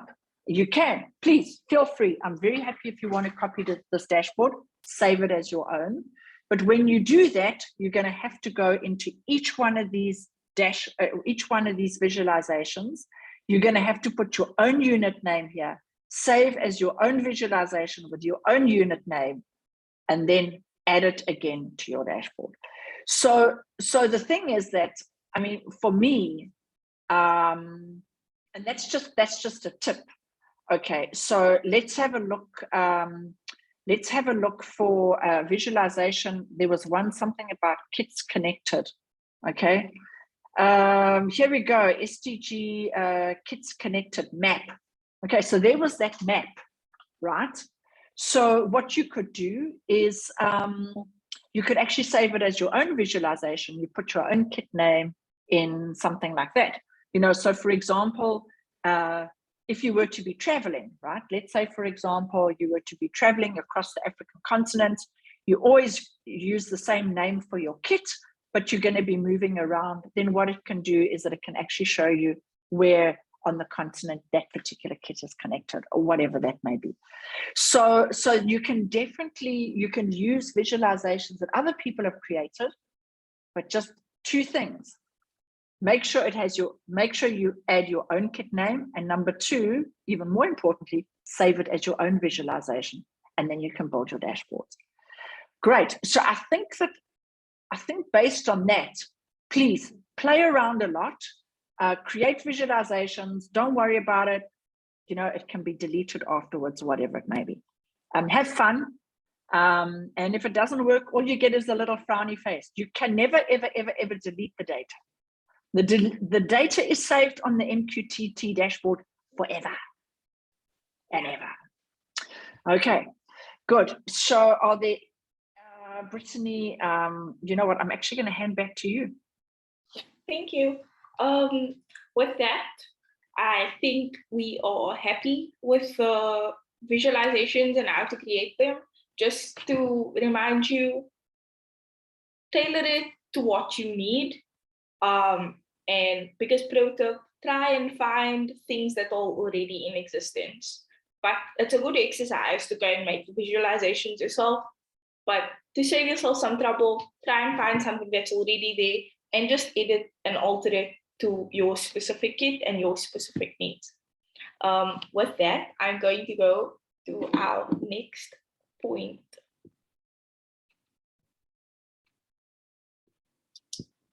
The soil moisture sensor calibration. So for the pot plant experiment and any other experiments that you are going to do using the soil moisture sensor, you are going to need the soil moisture sensor, and the soil moisture sensor is the only analog sensor in the kit. That means that we have to calibrate it ourselves for each specific kit. All of the other sensors are digital sensors, and they are calibrated at the facility before they are sent to you, but it's a lot more time consuming and it's a lot harder to batch calibrate analog sensors, specifically the soil moisture sensor. Can you see my screen share? Okay. So why we need to calibrate the kit? Why we need to get the kit? Oh wow! Why we need to calibrate the soil moisture sensor? The data that you'll see when your soil moisture sensor is connected isn't necessarily absolute zero and absolute like 100%. So each sensor is a little bit different. Your zero will be different possibly to the next person's zero or my zero, and your absolute 100 will be different.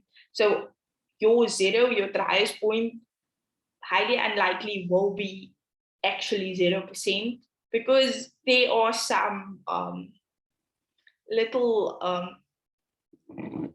the word for it, there are some little, we just give room for errors, not errors, it is the wrong word, but essentially we have a little bit of an experiment to calibrate the sensor, and we are going to use some variables. So we have what I would consider control variables. We'd have something that would be our driest possible soil that we're going to use. And in my case, I'm going to use a glass of dry parboiled rice. Make sure that the glass or vessel that you're going to use is absolutely dry and clean on the inside, so it's not moist. And the medium that you use is dry. So I had rice, but you are completely free to use like some beach sand that's dry as well, or any other thing that mimics soil that you know for a fact is 100% dry. It's just easiest because most of us do have some rice in our homes. Please ask permission from your parents before you go into the factory and grab some rice. And that's what we'll use for finding out our driest or our 0%. And then for our 100 or our most saturated that we'll use is a glass of plain room temperature tap water. You can submerge the soil moisture sensor in water until the point where the roots stop. No other part of the kit should go in water though, so please be mindful when you're doing the calibration. All you need to do is basically have your soil moisture sensor connected in this, and if you have it on right now and you look at your kit, you'll see that you do get a reading for the soil moisture percentage, even when it's just in the air. Mine goes between 9 and 13%. And that's just because there is some conductivity in the air around you. So the soil moisture sensor can still have a reading because there is moisture in the air.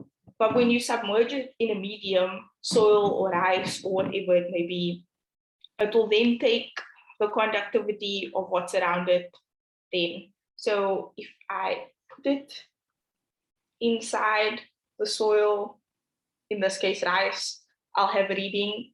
You want to make sure that it stabilizes, so you can give it about like 30 seconds, and you want to make sure that it's not touching the bottom or sides of the glass or vessel that you are using.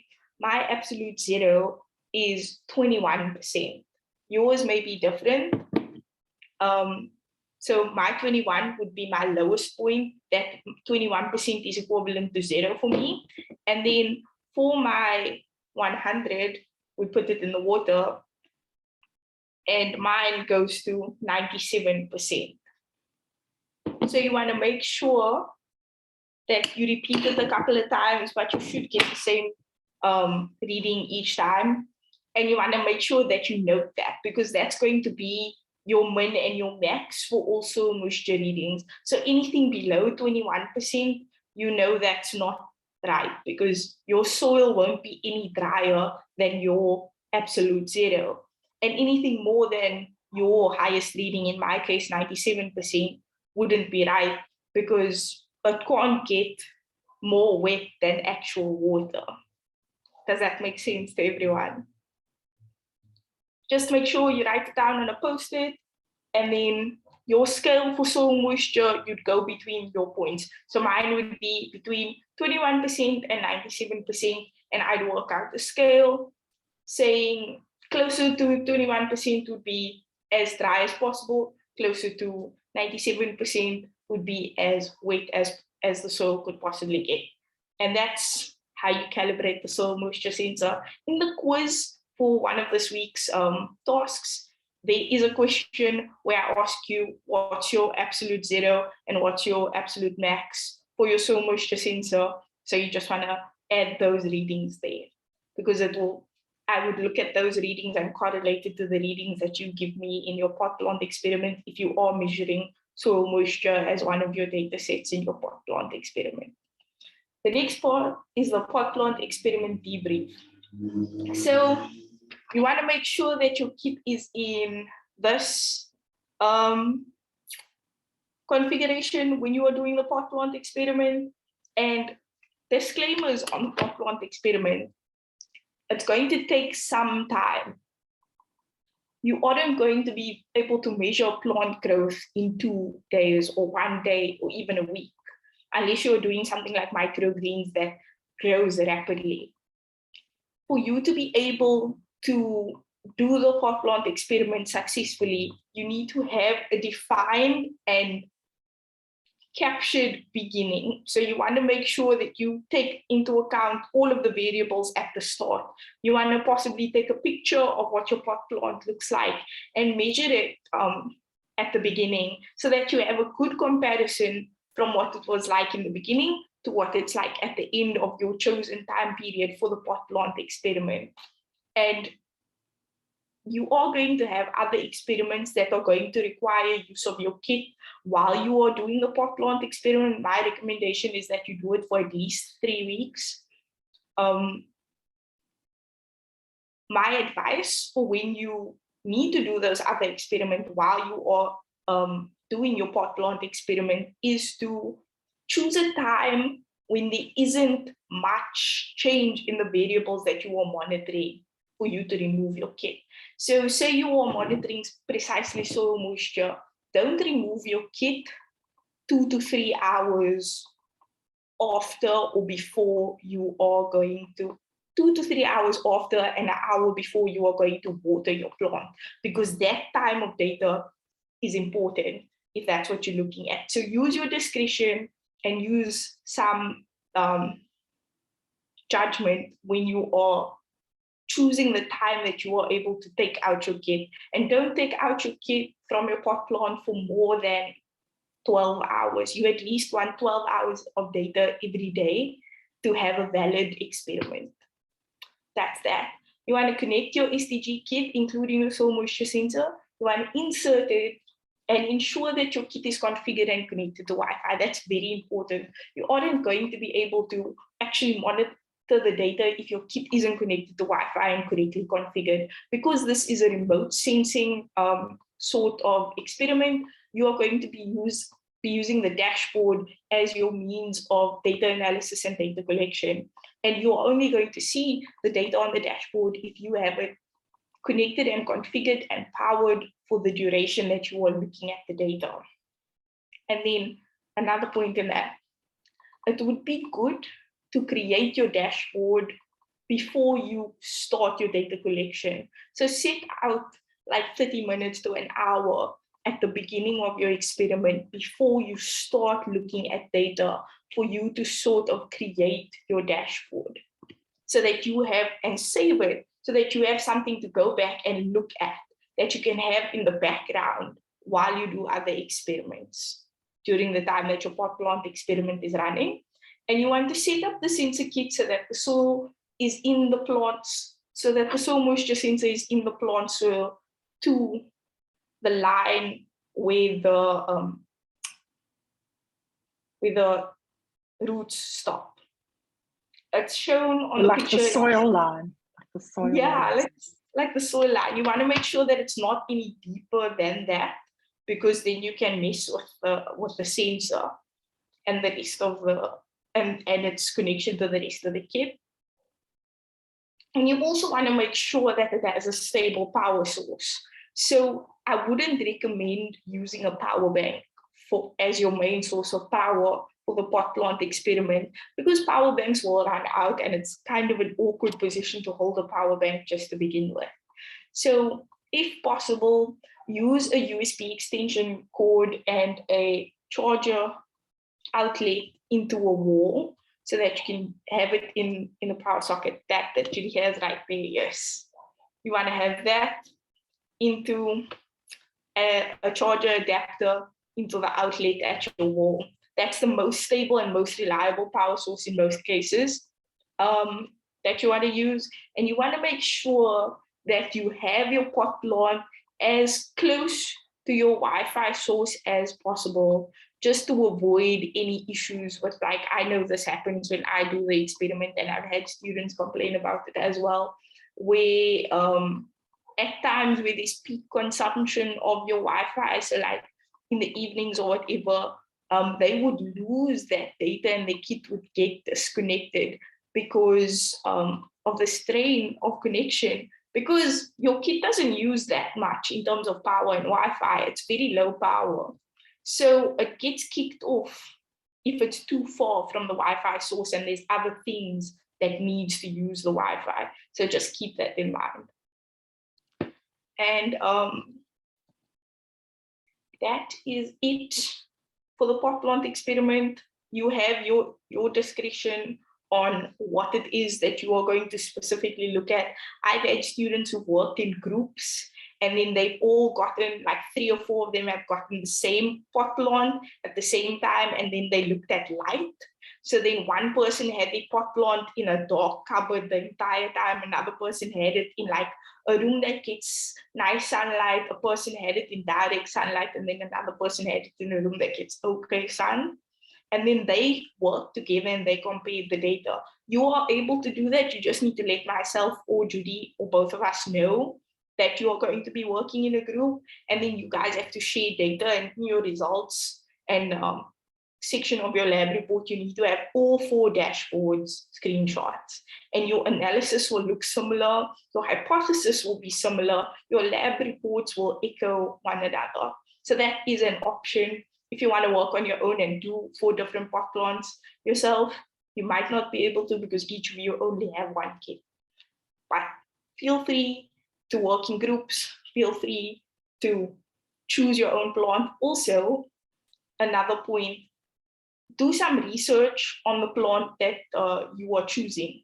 The pot plant that you choose, you need to give me context in your lab report. So what the context is basically remembering that the person reading it doesn't know anything, and you are explaining to them all of the information that they would need to understand your lab report. So explain to me what your plant is. Give me the name, tell me what sort of environment it thrives in, what kind of temperatures it needs, how much moisture it requires, and make sure it pertains to the data that you are going to collect and the hypothesis that you have. That is it for the pot plant experiment. If there's any questions, I see Milena is answering a question from Grace. That's good. And then your to-do list for the week: complete the data analysis and scientific method quiz, complete the pot plant experiment and submit the lab report, and then submit the report for your experiment design assignment. And then before we end off, if there aren't any questions, I have a Zoom poll that I want you all to do. Just, it's a quick, no like pressure, but it's a quick 2 questions just to see who's still with us and who retained some of the information already from today's session. Judy, wait, what by the poll? You should see it at the bottom tab. There's a poll one. Oh, launch. Let me launch the poll. Okay, there we go. I've launched the poll. So to answer the first question, I just need to show you another slide.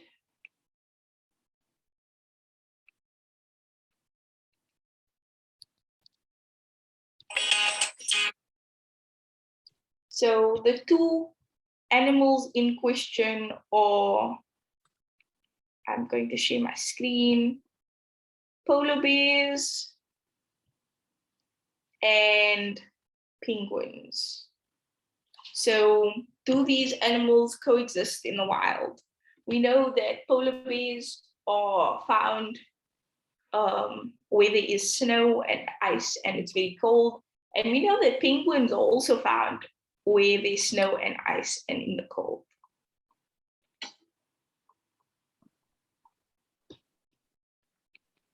We got a couple of answers, and we're just gonna give another 2 minutes to for the answers to roll in. In the meantime, are there any questions with regards to any of the information shared today, and any troubleshooting questions or any questions about the assignments? Hi, I do actually have a question. So this plant experiment that we are doing, is that going to be the long-term experiment and then we're going to have another smaller one for this week, or is that going to be the short one and we have another one? You were correct with the first assumption. The pot plant experiment is your long-term experiment. So that's the experiment that I mentioned you'd want to do over a minimum of 3 weeks. You have up to a month to do it. You want to do that over time. That's you have set parameters and you have a stronger guide as to what your hypothesis should be around, and you know more or less what sort of equipment you need more so than the short experiment. So the short experiment is your experiment design assignment that you have a max of 2 weeks to complete. So you have to make your own observations and create your own experiment using your kit. That you have complete freedom for what you want to test. Barring you have to use the data sets that the kit provides to do the experiment that you choose. Does that make sense? Yes, it does. Thank you so much. No problem. Are there any other questions? Yes, Brittany, I have a question regarding the IoT assignment. I just wanted to ask, when identifying use cases of IoT, should we limit ourselves only with the sensors that we have? Judy, is that Nico's assignment? Yes, Nico had a very hard stop at 1 o'clock. So let me assist with that. Definitely, please don't limit yourself to the sensors that you have. Any kind of use case where you could use it. So, for example, I think, I don't know if I mentioned it last week, somebody who lives close by to me is doing a project at the moment where they're having a look at how does diet affect cattle in terms of the amount of methane that they produce. So, and that definitely is linked to, I think it's goal 13, climate action, something like that. So that would relate to that sustainable development goal, climate action. And what would be an IoT use case? An IoT use case would be being able to measure methane, in the area, in the kraal where the cattle are kept over time, to see if they could actually, if the methane levels change over time. So that would be an IoT use case, because you're not going to have somebody going with an IoT measuring instrument permanently or every day or something like that. You would like to set up a device that is there and that it feeds data so that you could actually look at it longitudinally. And then based on that, then you can start making decisions. Are we heading in the right direction with the diet? Should we move back to an old food type? Whatever it may be. So, and you don't have a methane sensor with you. So the thing is that what we'd like you to do is just have a look at those sustainable development goals that we've listed that also relate to our group projects, and just to find use cases that refer to that. What I would do, I would simply Google it. I always have a Google search page open. I mean, if my laptop is open, I have Google search open. I am searching for everything all the time. Before this session, at 10:30 this morning, I wanted to add the poll. I couldn't add the poll. I Googled it. I found out I had to change my Zoom settings. Like, I Google everything, right? So just Google it, say this sustainable development goal, Internet of Things use case, or whatever it may be. Interesting experiment, IoT experiment relating to SDG 7, whatever it may be. And you'll just surf around, cruise around, and you'll learn so much very interesting information if you do that. Thank you so much. Of course. There's a question in the chat. I had a question on the pot plant experiment. Does it require to plant a plant seed in a pot, or one can grab any pot plant and use it for the experiment? That's a good question, and I forgot to mention that. I would say, for the sake of ease, use a pot plant that's already grown.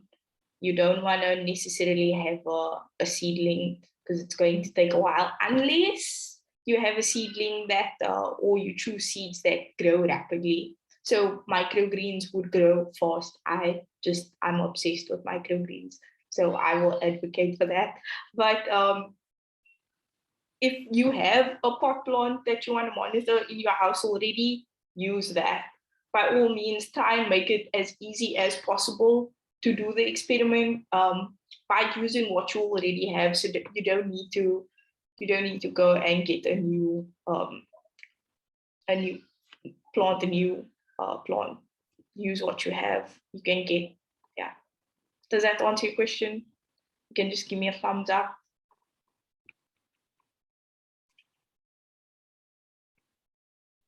Cool. I'm just gonna go to the polls. If there aren't any more questions, the first one, the second question, what are the types of variables? The types of variables, the correct answer is dependent, independent, and control. So the independent would be the variable that we change as the scientists doing the experiment. The dependent variable is what changes based on the variable that we change. So in terms of the fridge light experiment, the independent variable would be us opening or closing the door, and the dependent variables would be the light, temperature, and the light and temperature readings. Those would be the dependent variables. And then the control variable would be possibly the time that we have the fridge door open and closed, and the fact that we only use one fridge. The control variable generally is a variable that we use as a benchmark to make sure that each reading that we have is within the same parameters, if that makes sense. So I hope that clears up the types of variables. And then just on that note, your dependent variable will usually be on the x-axis, on the y-axis, sorry, and your independent variable will usually be on the x-axis of your graph. So a lot of the line graphs that's already in Kibana have time on the x-axis, and usually time is the independent variable because it changes over time, and then anything on the y-axis would be the dependent variable. And then the first question, do penguins and polar bears coexist in the wild? the correct answer is no, they don't. Polar bears are specifically at the North Pole, and penguins are specifically in the South Pole on Antarctica. They live in similar habitats, but they are geographically in different locations. So they never coexist in the wild. They only coexist in captivity. And that is just to think about correlation. When you are looking at your data analysis, you might see correlation and think causation. So you think because both of them increase and decrease at the same time, they are increasing and decreasing for the same reasons or because of one another. That's not necessarily always the case. So yes, polar bears and penguins both live in cold, snowy climates, but they don't live in the same place geographically. So that's where there's correlation, but no causation. And then, do we have any more questions? If not, Judy, is there anything that I'm missing?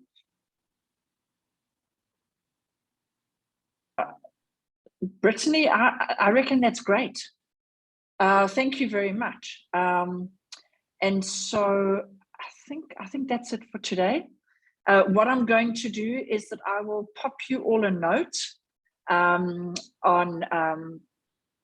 the dashboard that I'm going to build, and then what I will do is that sometime this afternoon I will put this kit into the fridge.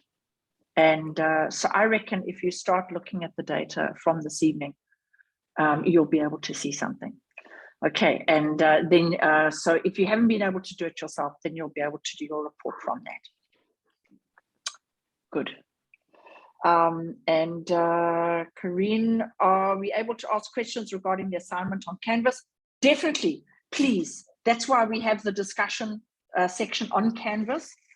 Please actually start a discussion. You can have threaded conversations, all of that. I really do encourage you to do that. Yes, just to note, the experiment design assignment doesn't necessarily have to be the fridge light experiment. The fridge light experiment was just an example. You are free to do your own thing, and it's encouraged that you do your own thing. Great. Yeah, so after the session now, I'm going to quickly put those assignments together on Canvas. And so if you just give me a few hours, you'll be able to see everything.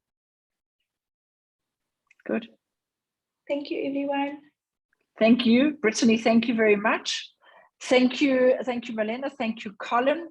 And really everybody for all of your contributions, all of your questions, and helping out in the chat and all of that kind of thing. So cheers, and see you next week. Wonderful. Thank you. Thanks, everyone. Thank you. Thanks. Cheers. Bye.